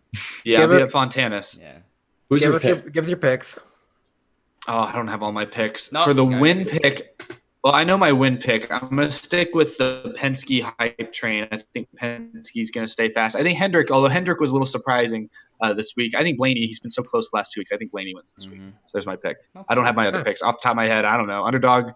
Yeah, if DiBenedetto counts as an underdog, I'll stick with him. Okay. He's gonna suck. I don't know. Truex. Maybe they don't have it figured out. I don't know. Well, no, it's gonna be Dylan because he was batting for the Padres, probably the worst team in professional baseball. baseball. There you go. That's some bad karma. You better make sure he rubs the Buddha belly. And yeah, then I'll bring it. I'll bring it again. I'm like, hey, you were batting for the Padres the other day, so you're like shit. Rub this Buddha belly this weekend. Eric, as much help as your team's gonna be, they might be looking at Austin here soon. I don't have a team anymore for the foreseeable. Oh no, you can't do that. You I can't feel do so that. You can't do I feel that. bad. Come on. I live in California now. It's not like it's in my backyard anymore. I used to I'd come home, turn on the TV, and it would be on. Now it's not. I'm out of sight, out of mind. He's rooting for the Oakland A's now. Hey, go Rockets though. Dude. The Rockets look badass. Go Rockets. Small ball. I love small ball. Yeah, that's great. I love small ball. There we go. All right, I'll talk to you guys soon. Have a great rest of the show. All right, later, bro. All right, man. All right. We'll see you around there. I'll see you in Fontana. Peace. See ya. Oh yeah, since I'm running the show, I have to make sure. Hey, it's perfect. We're in it's perfect. It's perfectly centered. Well, hold on. I have to fix it a little bit. Well, while you're doing that, I can run through the Darian, do your thing. It's about that time. The lightning round on the NASCAR Weekly Podcast. Man, Darian got up to IDK, throw it up. Give me the putting lightning on the table. Okay, go ahead. I have no idea what you're doing. I think Darian reached fourth gear there. Anyway, so Bob Menery, the TikTok star, is sponsoring David Starr's Xfinity car. Whoa! I love I was say he's a TikTok guy. I saw that. I didn't know who he was. He's hilarious. Hey, I love David Starr too. David Starr, one of my all-time favorite truck drivers growing up. I love him. Bob Menery is hilarious. The dude is amazing with his parody of sports calls. It's great. Funny as hell. IDK, you're gonna really like this one. According to Adam Stern, Donald Trump may be doing the Indy Coke 600 double. I saw that, and that is so cool. Please. Dude, so that if you is thought so that getting cool. if you thought getting 150,000 in with Secret Service, which it really honestly wasn't horrible, it's just really the infield that was the worst part. Then 300,000 plus at the Indy 500 might be a little more difficult. And I'm low key thinking of going to the Indy 500 this year. Same. I'm like teeter-tottering with either of those races. Glass Case of Emotion came back for season 4 with Bubba Wallace hosting the first episode. So maybe he needs to host more often. He finished 6th this week, man. Hey, he did. Congratulations, dude. And I love that Coke Energy card too, by the way. That was a beautiful card. And I thought when I first saw the rendering, I was like, I don't know about that. But I saw it in person. I was like, okay, I like it. Oh, okay, I like it. I like it a lot. So, speaking of Las Vegas, it looked like, based on the guesses, I guess you could say, that people had, around 50,000 were in attendance for the Vegas race. So, I mean, it looked more full. The seating than last capacity year. total is 70,000. So it's not Yeah, bad. Really? Yes. Wait, then what was it before? Because they used to have It was nearly like 100, 130, 140, nearly. Yeah. Whoa. My only complaint is I don't mind them taking out the seats. I wish that blank area could be used more to showcase the track sponsors. Yeah, they do need to utilize that area. So I'll tell the person in command. Also, Denny Hamlin has said that he will race the truck race at Richmond if there is sponsorship. He's going to race the truck race. Oh, no. I don't want to. But that's different, though. I know, Honestly, I that's know. different. Wait, I'm sorry. That's not when Kyle Busch is racing in, though, is it? If it No, is, probably not. Bounty Gate. I was just about to bring that up. $100,000 now is the bounty for that Kevin Harvick and was it Marcus Lemonis was his name? I have posted up, and dude, Kyle Busch just like such a buzzkill about it. He's like, if they wreck me, it doesn't count. It's like, no, it counts. Yeah, it counts. dude, Kyle, you're the all-time winning Truck Series and Xfinity Series driver. Like, I'm leaning of Kyle on this one. I want to see someone go out there and just absolutely beat him. Yeah. I want to see if they someone wreck him punt to him. win, I'm fine with it. Yeah, even if they wreck him, I'm just like, oh well. I mean, I know Kyle Busch fans won't like it, but come on, you guys win all the time. Who cares? You guys win all the time. And it's just a truck race. Yeah, it's just a truck race. Come on now. Now, obviously, don't hurt him, but if you wreck him, oh well. This one scares me for the finale. Phoenix is going to apply PJ1 before the March race, which means that they have no plan whatsoever that's going to make the racing at Phoenix good by the finale. I don't think, other than PJ1. That, in my opinion, is like delaying the inevitable of them just ending up in the one groove. Homestead got dropped for that. Just for the record, Homestead did not need super glue. Just want to throw that out there. It did not need it. End of discussion. PJ1 works great at high bank tracks with a lot of braking. Not braking. Oh man, I don't know if I even want to go to Phoenix next week. I don't know if I want to, even though it's right there. No, you want to. You want to. I'll see. We'll talk about it. Don't eat too much racetrack food. No. Anyway, NASCAR's YouTube channel, which is amazingly better than it was last year and way better than it was 2 years ago. Yeah, good job on their part. They put up the 1981 Rockingham race on YouTube. When? So wait. Really? When? Like Thursday. What? I didn't see it. Oh, I was at the track, of course, so I didn't see it. Yeah, hold on one second. I'll pull it up. NASCAR. Oh my. Rockingham. Yeah, where'd it go? It's there. I know it's there. I need to talk to somebody. I need to put in some race suggestions from now. You need to send them my video. That's what you need to do. I will. I should send you a video. You got. I think NASCAR's YouTube needs to get on the level of Formula One's YouTube. Yes, Formula One is on a different level, bro. It's on a much different level. It's here it is. The 1981 Carolina 500. Oh, and that was ESPN's first broadcast, I believe. On the thumbnail is DW, and I believe it's small. I believe that's Junior Johnson on the thumbnail. I can't see. These are so small. Is he? Does he look like Big Chungus? Yeah, it's Junior Johnson. It's a good old Junior Johnson. R.I.P. R.I.P. By the way. Yeah. So be sure to watch that one when you can, because tell them these are awesome. I'm sorry. This man just called Junior Johnson Big Chungus. He's a big guy. How's that? He's a big guy. He's the American hero. I mean, Tony Stewart's Big Chungus. The last American hero. Yeah, Tony Stewart's Big Chungus. Junior Johnson is soda cookies. Oh yeah. Oh, well, actually, Tony Stewart is soda cookie. That's right. He is soda cookie. But hey, let's never forget, we all want to have Applebee's at my Carmen. So, bro, I got maybe Angela Ruck will have some. We'll talk about that in a little bit. Anyway, Applebee's, baby. Anyway, the 2021 Daytona 500 logo was released in the last couple days. It looks pretty good. Nothing really that great to write home about. Steve Carnes, who we got to meet at Daytona, put on Twitter that when talking to Greg Biffle, which we got to see Greg Biffle, he is completely in tune with the 69 he meme. Loves the meme. I think we said it, and he goes, nice. Anyway, Greg Biffle may be racing Charlotte and Texas in the trucks, so get stiff for the Biff. Ryan Vargas, is that 1,000, baby?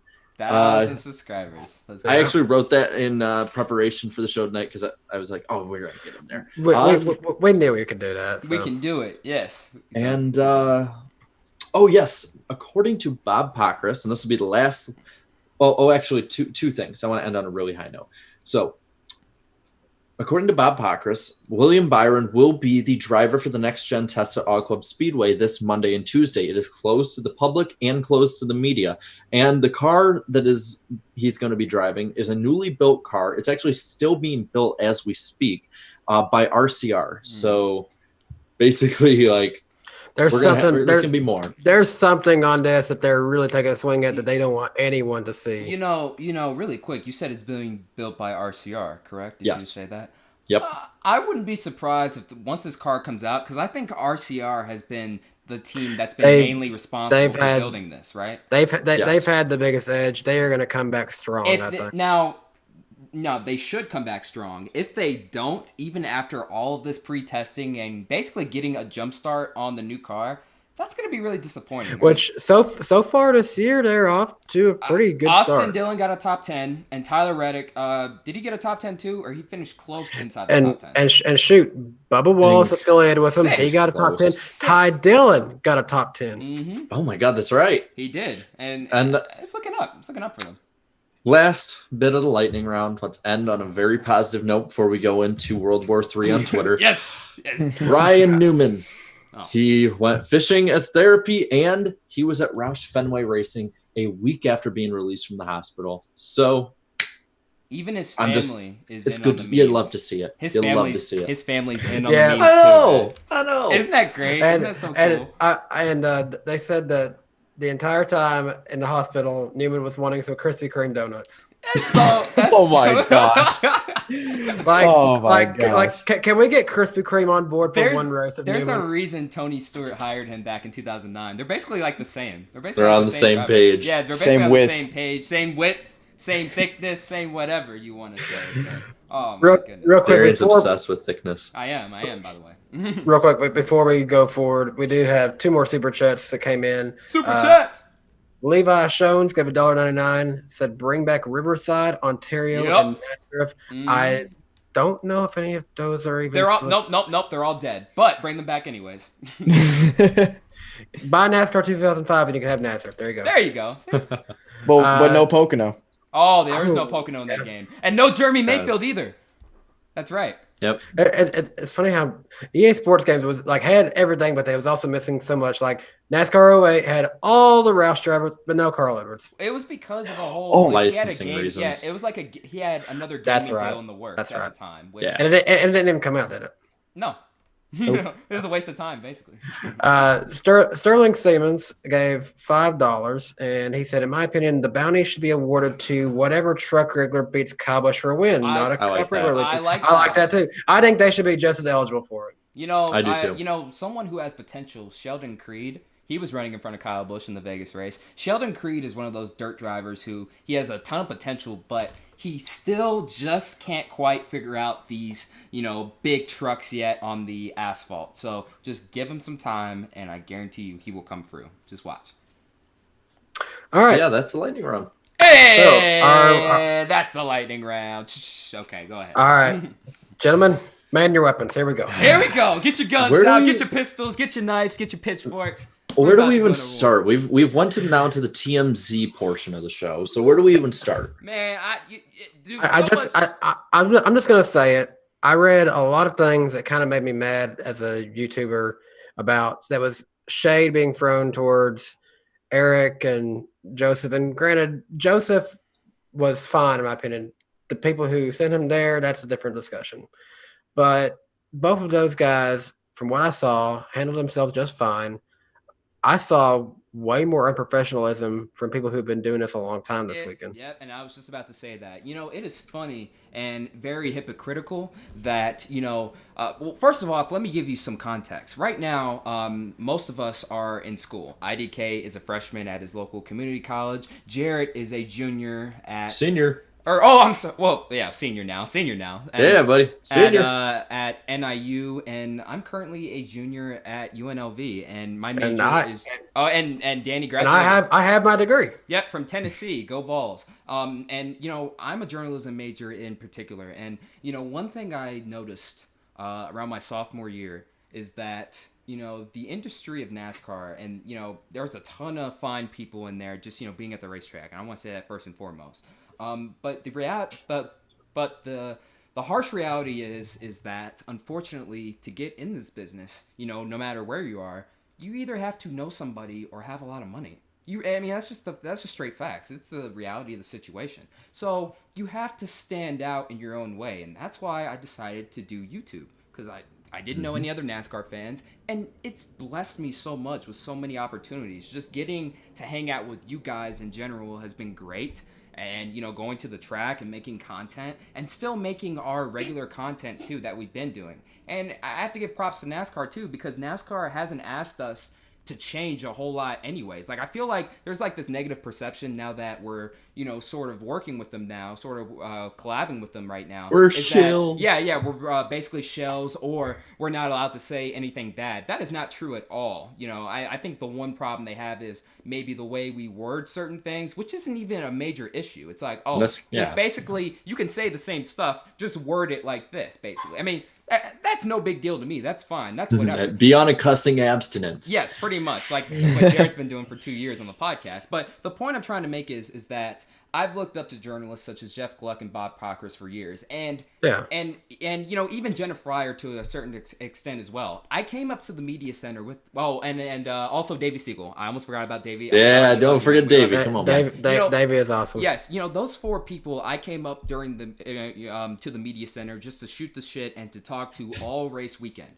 and they are just some of the most genuine, coolest people to talk to, whether it's about life or the sport. And there's a reason why they are on the top of the totem pole when it comes to journalists, because they, you know, report the facts, they are professional, and best of all, they're just cool people to hang out with. I mean, chat's reminding, don't forget Adam Stern. Oh, and also Adam Stern. Yeah, yes, that dude. we met I him. was so surprised how open he was At to like Daytona. talking to me and helping me out at He was Daytona. awesome. Like, and never will forget that. And you know, And you got Matt Weaver. He's and great. Matt Yeah. Weaver as well. Yes. Yes, But there's actually a lot of good There is. journalists There's a in lot of good NASCAR, journalists, and but- I think people take it for granted. But the problem is, there's a small subsection, and it seems to be people our age that are journalists, and they preach, you know, accountability, professionalism, that sort of thing when you're in the media center. But yet, they do not distinguish any of those qualities, because throughout the weekend, they were getting on us about being unprofessional, which I was just taken aback by it. I was so shocked, because throughout the whole weekend, I was helping Eric out with some interviews. He did interviews with Matty D and Eric Jones. I was taking care of business in the media center and, you know, in PR, because I was out there to help the track as well. And was even doing some of the post-race interviews at the bull ring. And, you know, just helping out, you know, giving a helping hand. And then Joseph, Joseph did nothing wrong at all. He did absolutely zero. He did nothing wrong. He was just out there to do his job, what he was brought out there to do. And it's a shame that, you know, the publication he was working for had to be probably the worst racing publication I have ever seen or witnessed. I can't think of anybody worse than them. So so I guess just one last thing I want to say is that if you are going to preach professionalism and that sort of thing, if you're going to say, well, you guys don't deserve to be there and stuff, you know, I just want to tell those people, practice what you preach. Stop being a coward. Practice what you preach. Stop preaching professionalism when you do not know and when you don't know anything about it to begin with. Here's what I'll say on this. I respect a lot of the journalistic media people. One of my favorite guys to talk to every time I see him at the race is Justin Malillo. I've known him a long time. He works at the Racing Experts. He's a great guy, about our age, and he carries himself so well. And I know that he does watch and follow along what we're doing. And the thing is, I would love to tell him the same thing I would tell anyone in media if they ever began to wonder, is this YouTube thing a form of media? It is. Like if I go and check how many people are clicking on my stuff every day, it's not a few hundred, it's thousands of people are consuming what we put out on the internet. And it's not like this is an exclusive club that you're not allowed in. I say, if you want to take what you do in the form of writing it down, bring it into words, into video form. If you are that knowledgeable at writing this stuff, use that. And this is a wide open platform. There's a lot more room for journalists to get into this media form. They just have to be willing to embrace it. Well, I think NASCAR especially has gone like, of any major sporting league, not just racing, but sporting league in America, I think NASCAR over the last 3 or so years has taken the biggest jump when it comes to being stuck. I mean, we made the joke for a while. They were stuck in 2004. For a while. But now, and I'm not even talking about us, and I'm just talking NASCAR as a culture in general has jumped so far ahead so quickly. I think that there's a little bit of a culture shock right now. And again, this is from somebody who's not in the media center, so I could be dead wrong. Yeah. But I think there is a culture shock when you see these people who haven't come up the same way or the traditional way, and they're doing stuff or getting special perks that others aren't. And I understand that, I wouldn't even say it's jealousy as much as maybe just confusion on their end. Because it's sort of like you see a lot of people, certain journalists, I follow, a lot of them haven't went through college, and they're getting viewed on social media a lot more than a normal journalist would. And I think it's the same deal here, where it's that untraditional route that people more or less look down on. It's kind of like growing up here, you go to school, and then high school, and then you go to college, and then you get a job. But people who do something out of that order, it is definitely looked at in a lot of different spheres differently. and sometimes looked down on. And I think that's the case here, is that it's such a different and such a branch off from where a lot of these journalists and a lot of these personalities have come from, that I think some of them just are, they don't understand how it got that way. I think it's just out of their comfort zone. And I know there have been things like the Logan Pauls, the PewDiePie incident. We had nothing to do with that. But no, it gives people who don't know what YouTube is, they know that though. I mean, even then, who do you people think we are? Do you think we're just doing this YouTube thing just for fun? Like no, this is a dream of mine. I'm trying to make this into a career. And then another point I want to bring up is that even in the media center, we're just minding our own business, and then that stupid question got brought up, and then immediately, oh, it must have been one of the YouTubers who said it. Really? I hated that, and Really? then of course it got blamed on Barstool Sports, but we're gonna get to that part. Yeah, it's ridiculous. The thing with YouTube is when I realized I couldn't get a job in NASCAR like I wanted, I couldn't get a job at Bristol Motor Speedway, I couldn't get a job in the sport. I realized if I wanted to do anything, I'd have to do it on my own, and this was the only thing I could think to do to where I could financially at one point turn it into a career. And granted, I'm still probably realistically years away from this being a full-time job, but I'm seeing, I'm not ashamed to admit it, I am able to afford my truck payment from what the opportunities of YouTube gives me. And I'm so happy and thankful for all the people who listen to me talk about my favorite sport, NASCAR, that they also give back to me and my family. Thank you. And I thank everyone who gives a super chat. I don't really say it enough, but that means so much because you guys take care of me and Claudia. You're basically helping pay our bills too. I'm still in school. Like I still gotta eat. I still gotta get gas. I still Helps gotta us pay get to my the rent track and stuff, and get to the track too. That's most importantly. Oh, too. yeah. Really Yes. Thank you guys. Now IDK, what do you think about this? You've been kind of quiet on this subject. What do you think about? Well, basically the whole time during this Twitter war, I kind of just got off of Twitter. Yeah, for the most I part. don't blame you. I don't blame you. Like I just wanted to stay 100% out of it, but it's like you said, it's just a cultural shock. I mean, a lot of people still to this day, I mean, they still see YouTube as kind of like a joke. And the thing is NASCAR, I mean, look at us right now, right? You can compare ourselves to other sports.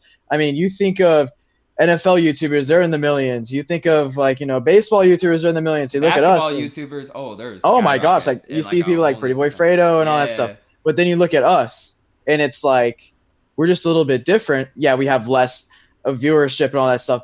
But that's just because NASCAR is just different as a sport in general. Yeah. From social media wise, and now that has obviously changed. I'm seeing new faces that even say, "Oh, I watched NASCAR before, but I'm back now because like all this stuff." And now you guys are on social media and stuff like that. Like starting to see a lot more new fans coming in, and sooner or later you're gonna see it within the next coming years. I mean, it's not just gonna be just 8,000, 12,000, 20,000 subscribers. I think he's obviously off the show for now, but Eric is probably the biggest like inspiration to me doing this. I first started watching this stuff, and it's one of the reasons I wanted to start a YouTube channel. Got blessed, in my opinion, to be able to not only work from calling one of my friends, and it's amazing to see how different things are today, all because of starting a YouTube channel. But seeing him, granted, Ed Soundhead also reached well over 200,000 subscribers now. But to see Eric, a channel that just focuses on just pretty much NASCAR racing, talking about it, to see him reach over 100,000 subscribers and it just continues to grow from there, that's a huge inspiration. I know it's possible for everyone on this show here tonight. Yeah, and really, I just want to say this really quick, and then I'll let you speak. Like, and really, I'm just happy to see anybody in this community, because I feel like for the most part, I'm either friends or at least acquaintances with most of the other content creators here, and just seeing them succeed, whether it's getting a video out on a certain day or something like that, or they have a video that reaches like a certain milestone or whatever. Like, it's little things like that I appreciate, because hey, they're still putting in work, they're still putting in the time and hours and and sometimes money into this hobby that we're starting to turn into a profession, so to speak. And I know we have a ton of younger viewers here too, like a lot of 10-year-olds, basically in elementary school and middle school, who want to start a YouTube channel. I just want to let you guys know, just word of advice, do not let anyone try and punk you or bully you into not doing what you want to do. once you grow your platform, you're going to have haters such as this who won't get the new media, that sort of thing, and who will just hate on you in general regardless. Like I have people who hate me just because my hair's curly or something like that. It's just little stuff like that. You know what I'm saying?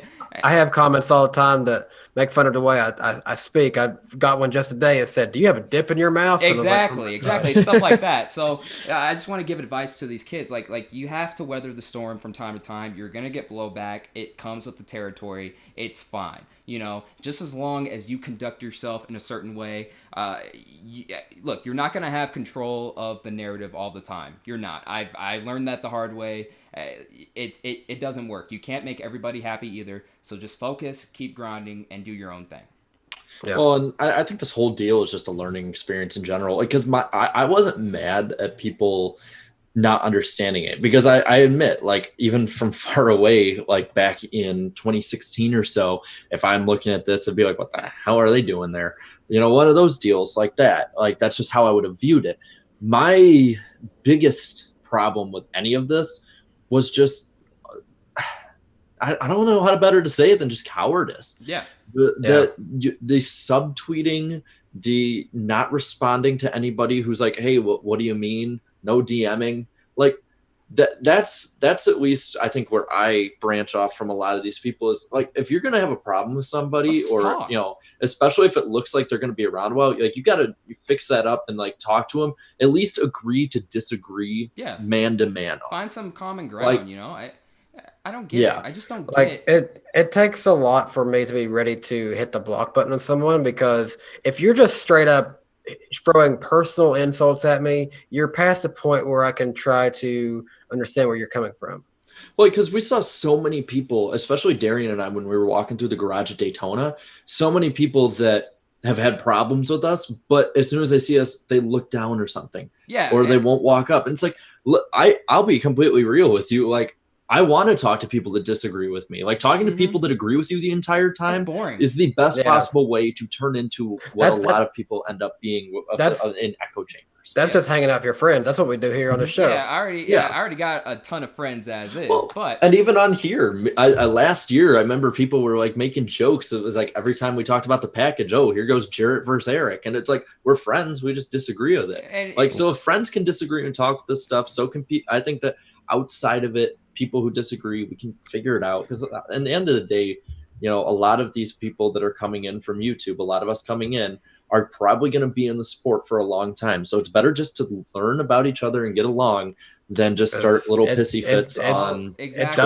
It doesn't look like this platform's going away. So we're not going away. YouTube's going to be around forever, and VFM's going to be around forever. 5 years later, it turns into MySpace. Yeah, it turns into MySpace, something like that. No, I'm just. I think realistically, I think YouTube does have 20 to 30 years, maybe more. Yeah, it's gonna be around for a while, and I'm just gonna speak on just this part of the subject I'm just gonna say this one last time. I tweeted it. Look, essentially, some of these journalists that have had problems with us, eventually you got to look at yourself in the mirror and say, look, do I really want to be here? Do I really want this job? Because if I were in your shoes, I'd look for ways to start adapting, or else you're basically just going to die in the sport. You're going to get fired. You're going to get kicked out if you don't adapt. So simply adapt or die. If I didn't love the sport, if I didn't want to be talking about it just as much as you do, I wouldn't be doing it. Exactly. Like, we're trying to live our dreams. We're trying to get something established. Why are you hating on that? But that's all I have to say. And this is all this stuff, but we still. Do we want to talk about Angela Ruck, or do we want to talk about Jim Utter? Oh, let's go Angela Ruck, because it's more recent. All right. It's more recent. That one I saw in class last night, and I was like, I think the original tweet I put is, this is both the greatest and stupidest thing I've ever read. Immediately I saw what time it was. I was like, she is drinking wine. She is drunk. Something is going on. And this isn't the first time, too. 2012, New Hampshire basically cost Harvick the win, and Harvick basically said, like, yeah, she sucks. And then she was basically like, oh, that wasn't my fault. Yeah, like, you're a F word or something like that. Basically, just started acting all unprofessional and just nasty. So... It was a bad enough situation. What didn't help, though, was added on the next day. Oh, it's my Oh, husband, man. Mike. That and was it's like, even worse. Like, no, No, that was the funny part. That was no, the you know the funny part? Wait, no. What? The funniest part is that if you go back to the tweet, it's spoken in first person, not like yes. she didn't do anything wrong. It's I didn't do anything wrong. Like, Yeah. could you just think it through before you tweet that out? Like, how is that supposed to be Mike talking Did that you way? wait? Hold on. Well, no. Even if it was your husband, who in their right mind would think that was a good idea? Who would what person with common sense thinks tweeting something like that is a good idea? You just took Mike Ruck, who was, from what I've seen, a pretty well respected businessman. Yes. Threw him under the bus. Just what I see off of her show. He's depicted as kind of like the brains, the guy who helped build the income in order to make her racing career be where it is. Yes. So for her to do that, it'd be like Kevin Harvick saying something ridiculous and then throwing Busch beer under the table. Yeah. Or Delana. Oh, Or Delana. Yeah. Oh, that's even worse. No, that would not work Busch out. beer and Delana under the table right at one time. Well, I want to say one thing. So this was towards Parker Klickerman, right? Yes. How dare you disrespect Parker? We love Parker. He didn't respond at all, right? I don't blame him. I don't blame him. Okay, well, I'm gonna give a props to that because sometimes you just need to know not to respond. That's just not just with him; it's with us once again as content creators there's no reason to respond to stupidity like that, though. There's absolutely no reason because she just offed herself essentially. Honestly, I mean, we all know he saw it and laughed. We just all didn't laughed, respond. yeah. But I mean, it's a shame too because I feel like to a certain extent it kind of gives some female drivers a bad name to a bad rep to a certain extent. I wouldn't say that. And I'll explain it like this, because there's always that stereotype they're just here just because they're hot, they can't really drive, yada yada yada. And then you have one of those who basically depicts all of the stereotypes that I just mentioned.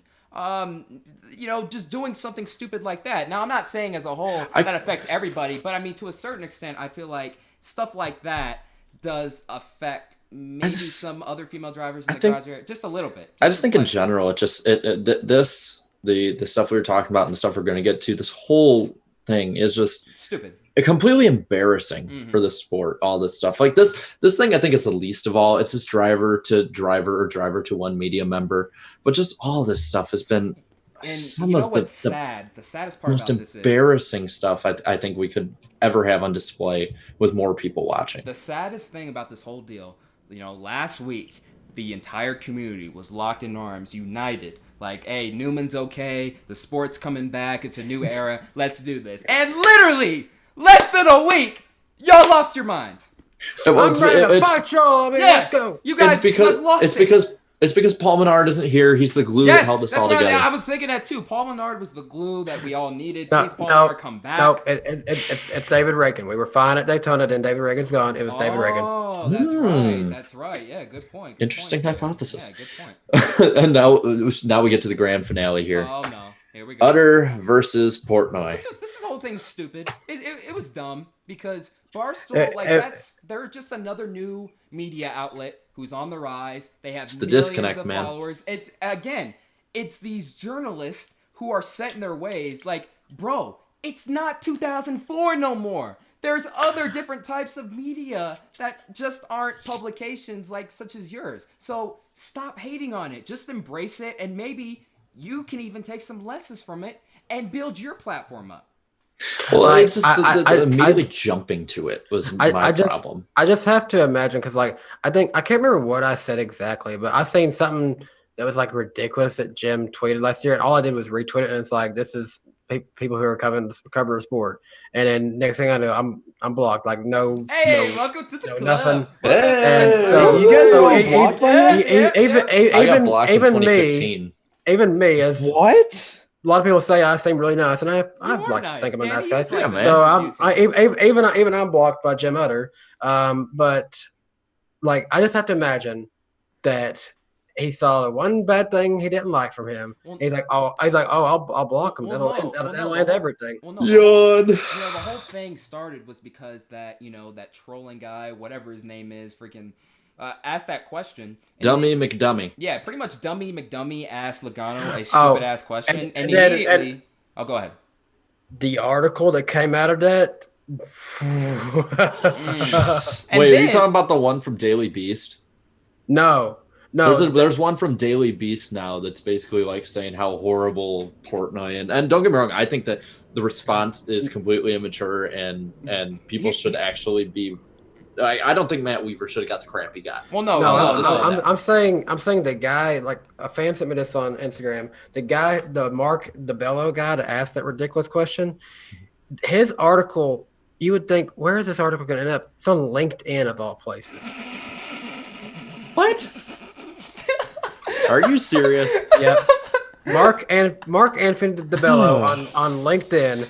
DPC Incorporated and NASCAR-ESP study. Yesterday in Las Vegas, we offered a 10-year sport structure and playoff plan.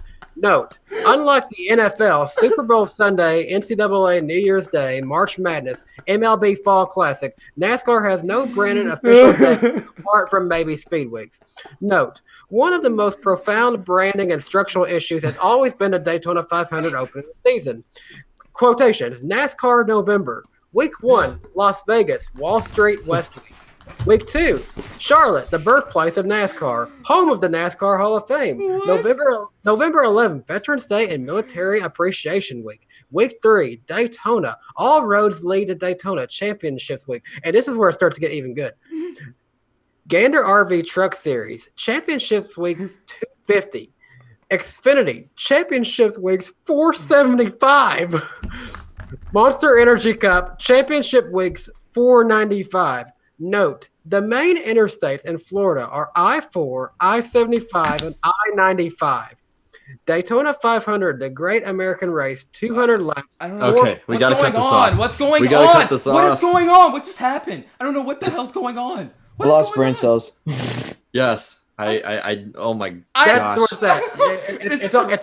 It's on LinkedIn. This is real, by the way. I thought this was a troll job. This is real. This is a real guy. This is a real thing, and yada yada yada. So the fact that Jim Utter immediately blamed Barstool was disrespectful, in my opinion. Well, and yeah, him immediately jumping to that. I will admit, I found Dave Portnoy's initial tweet reaction memes funny and as stuff, hell. I love No, it. not even that. Not even that. Being like, you can block me on here, but you can't block me at the track. I'm like, Yep, oh yep. my.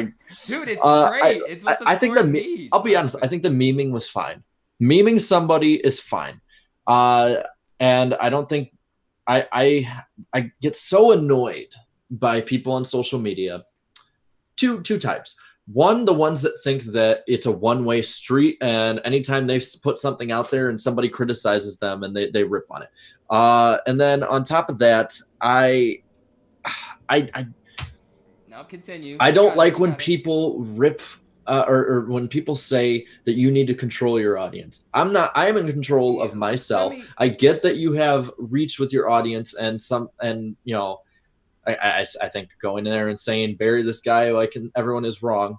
But every response being like, this is a reflection on you. It's like, no, it's not. Look, here's the thing. We have people in our audience before who have said and done horrible things to different people, and it's like we it's my don't fault. agree with that. Now, and here's the thing. It's though, just like, it's the stupid. people who say this, they've never, been in this type of situation where they kind of grown like a following and that sort of thing, and like they don't get it. They think that we're in control of everything that our audience does. Well, I'm only in control of myself. I am also in control of what I choose to put on my You're not by the platforms. bedside. Yeah, Oh, exactly. sorry. Yeah. You're not by the bedside. The viewer just saying, exactly. "Don't do that." Yeah. It's no. not like I'm like, hey, IDK, don't do that. Don't do that thing again. Yeah, what do we talk about? You know what I'm saying? Like, I have 21,000 subscribers, dude. I'm not responsible for any of them. For any of them. But I mean, how can I be responsible for all of those people doing whatever? I can't. You can't do it. You can't. And then it's always the people that always call you out. They don't tag you in the tweet, and then they subtweet you or something. And then when you get back at them, they're like, oh, that's bullying, that's cyberbullying, that sort of. I'm like, no, that's me throwing it back to you. Basically, if you can't take the heat, do not come in the kitchen, my friend. I think end of the day, there's only one person in this world who probably was happy with this, and that's Dave Moody, because it got everybody off of him for a week. Hey, Dave, he actually retweeted me, one of my tweets. Actually. Hey, nice. Yeah, nice. He actually, he retweeted the whole Blaney quote I found. I guess I was the only one to get that quote because like. Yeah, buddy. Yeah. Wait, was it the real one or one of the fake ones? No, wait, what?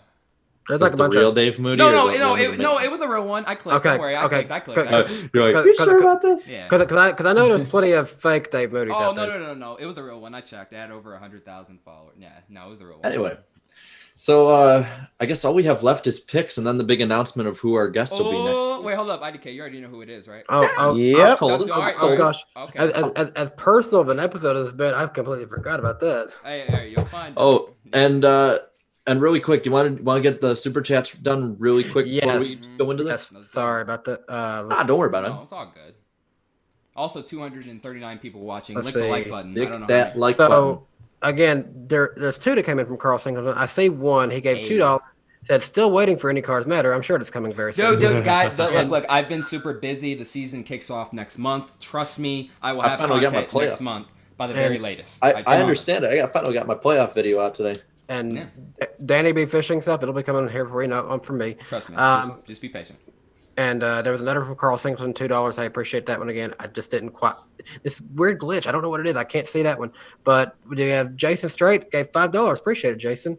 Have y'all considered releasing the audio of this podcast on SoundCloud or another podcast medium? We tried it for a while. We tried it for I want to say 4 or 5 months. Just no one And wanted to listen. our initial reaction is, when people sharing it, and we got a few hundred listening, I think, and then over time the audience just kept getting smaller and smaller, and less people wanted it on there. People know they can just pull it up on YouTube, and like it's one of those things that you can pull up on YouTube. You don't have to watch the screen. We're just talking. I got an idea here. I have the podcast up right now just to see the chat. Just put your headphones in or your AirPods, put it flat on the table, and there you go.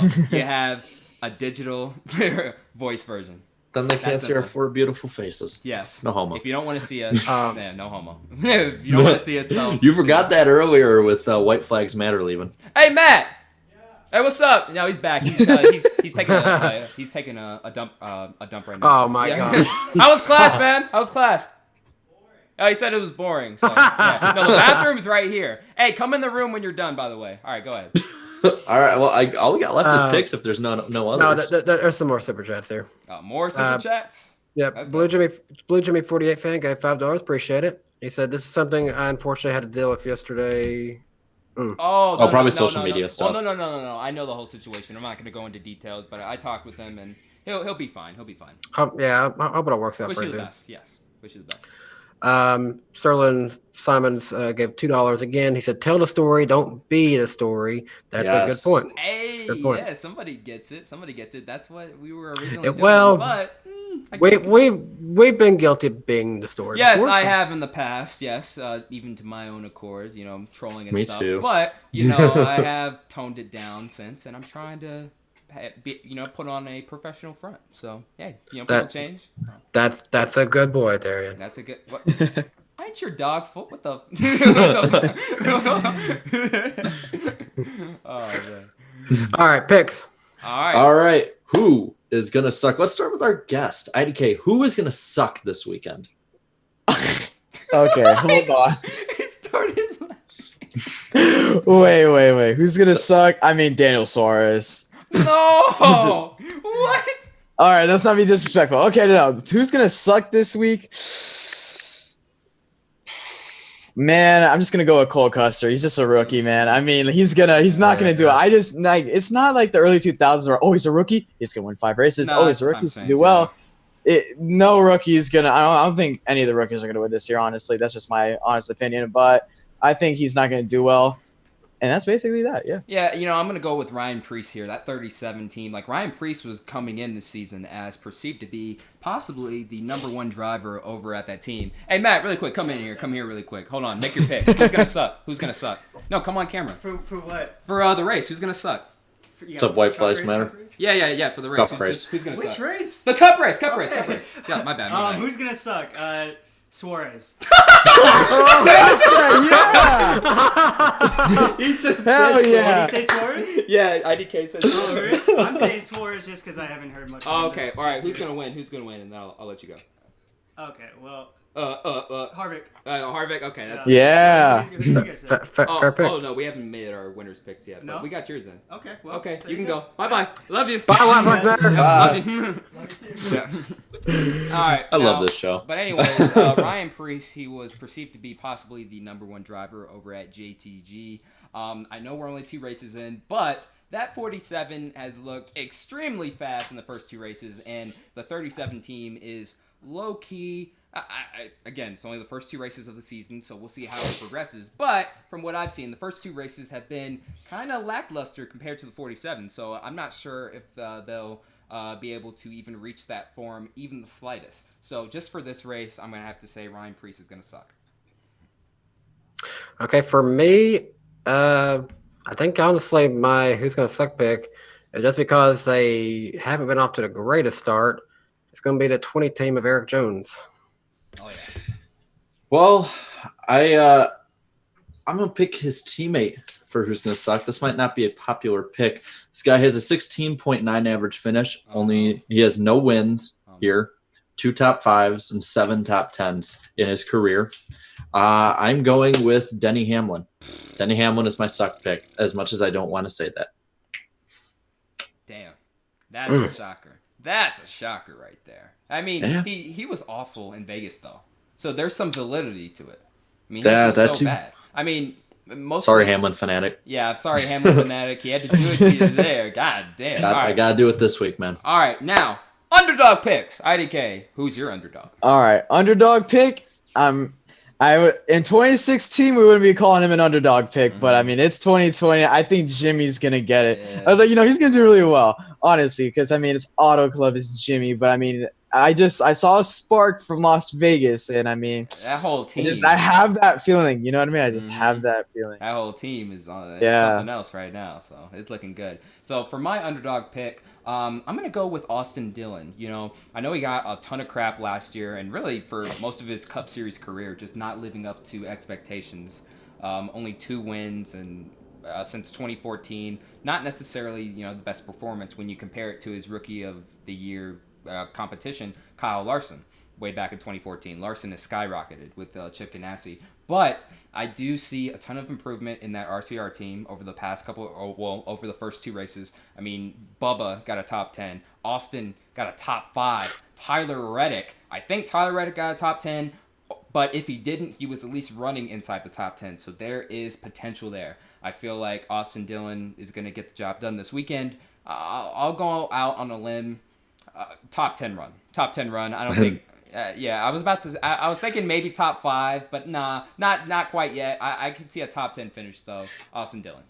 Denny Delivers is saying that Danny Hamilton is going to be proving me wrong this Danny week. Hamilton. Oh my gosh. Yep, Danny Hamilton. That's right. Poor Donnie Hammy. Yeah, Donnie Hamlin. For me, he shocked me last weekend. Really didn't expect the run he had. It was going to come. I was thinking he'd maybe be like a 20th, 15th place driver, but my favorite driver, Bowman, shocked me. He was about a top 10, top 5 car all day long.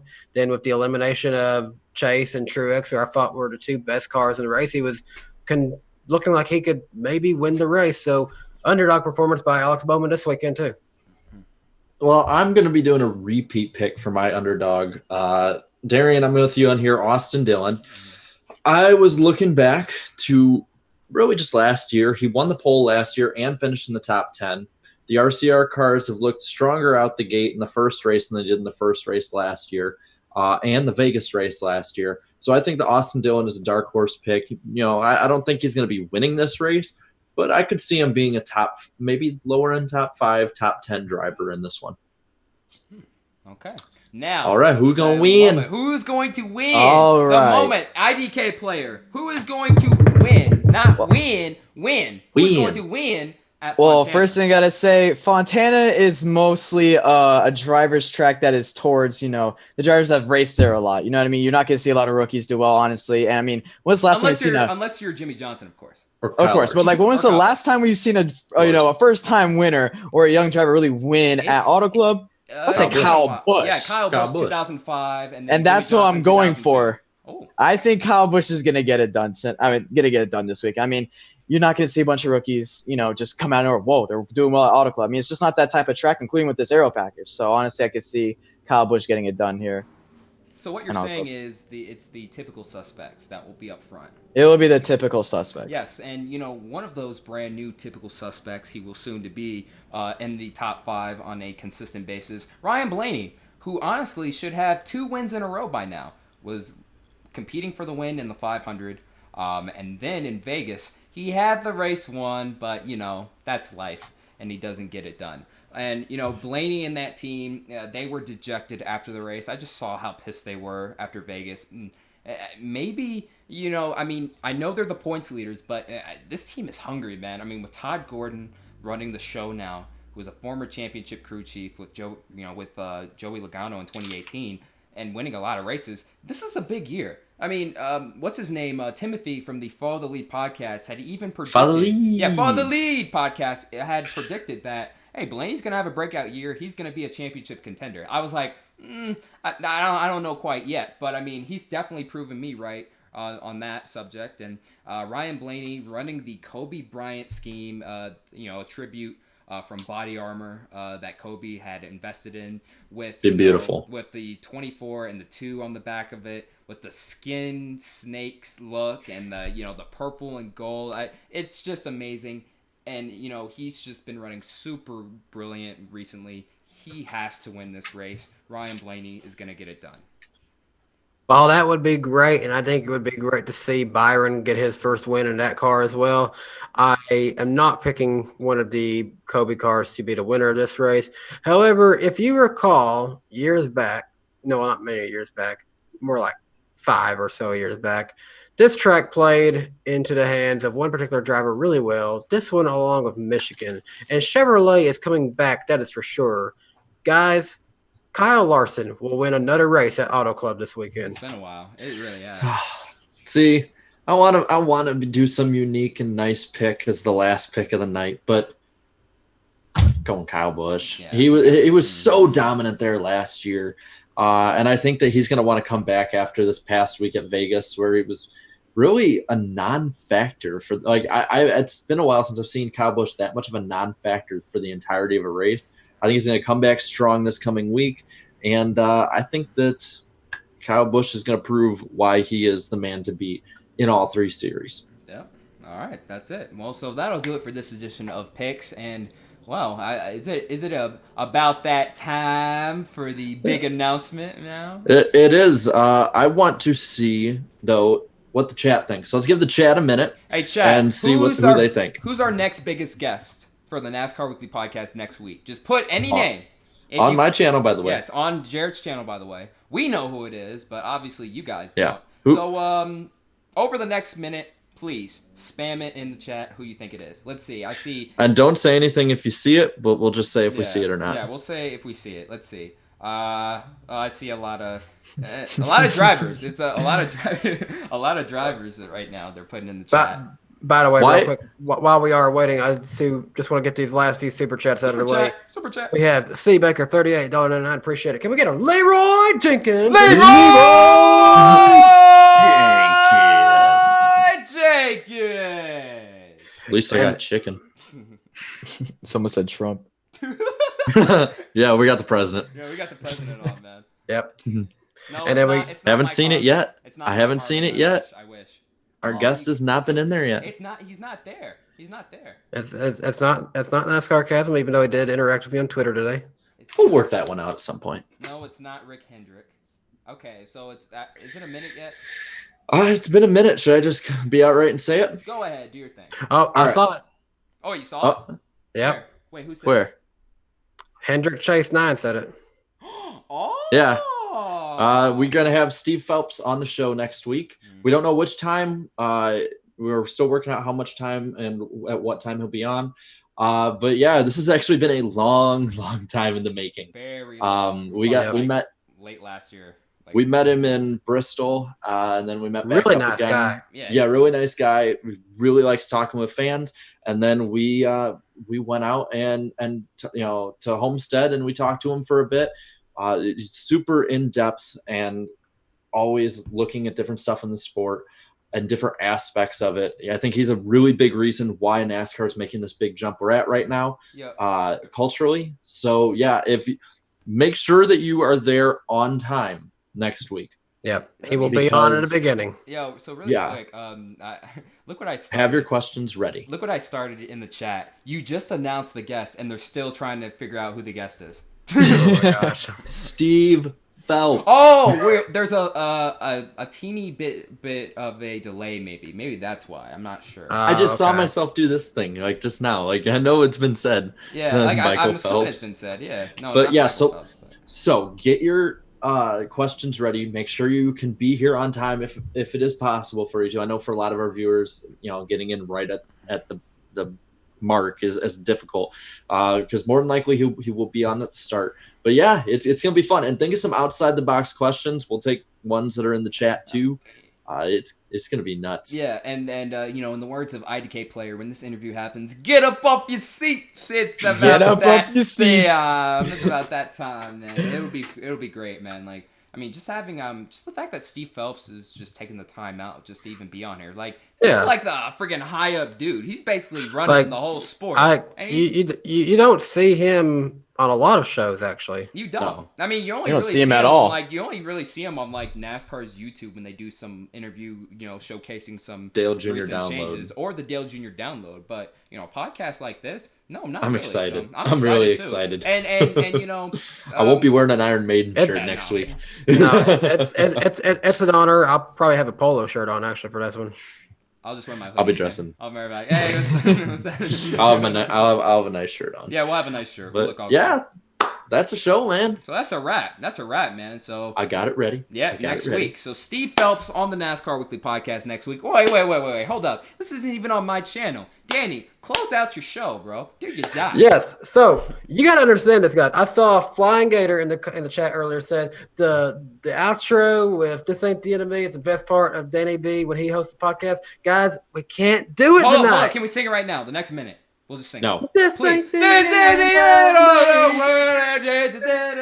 Okay, that's enough of that. Right. Anyway, we can't do it tonight. We had the weirdest glitch I've ever seen when trying to do the show, and we did it on my channel just a few weeks ago, no problem. But when I tried to pull up Zoom into OBS, these guys were frozen solid, and it's like, and the mouse was and like they were very small. The mouse was doing some weird stuff. Yep. I don't know what the issue was, but these guys said it was working just fine. So and that's the thing. From now on, we'll just kind of do what we did from now on. If one of us is having internet troubles, just have lend a helping hand. Right now, I have his stream key, so I'm just helping him out. We found a solution and we made it work out. Yeah. So now I'm going to destroy your channel. Be right back. All right, let's go. All right. We ready? Yep. We do have one way to end the show, though. Here it goes. Dale call. Here's the Dale call.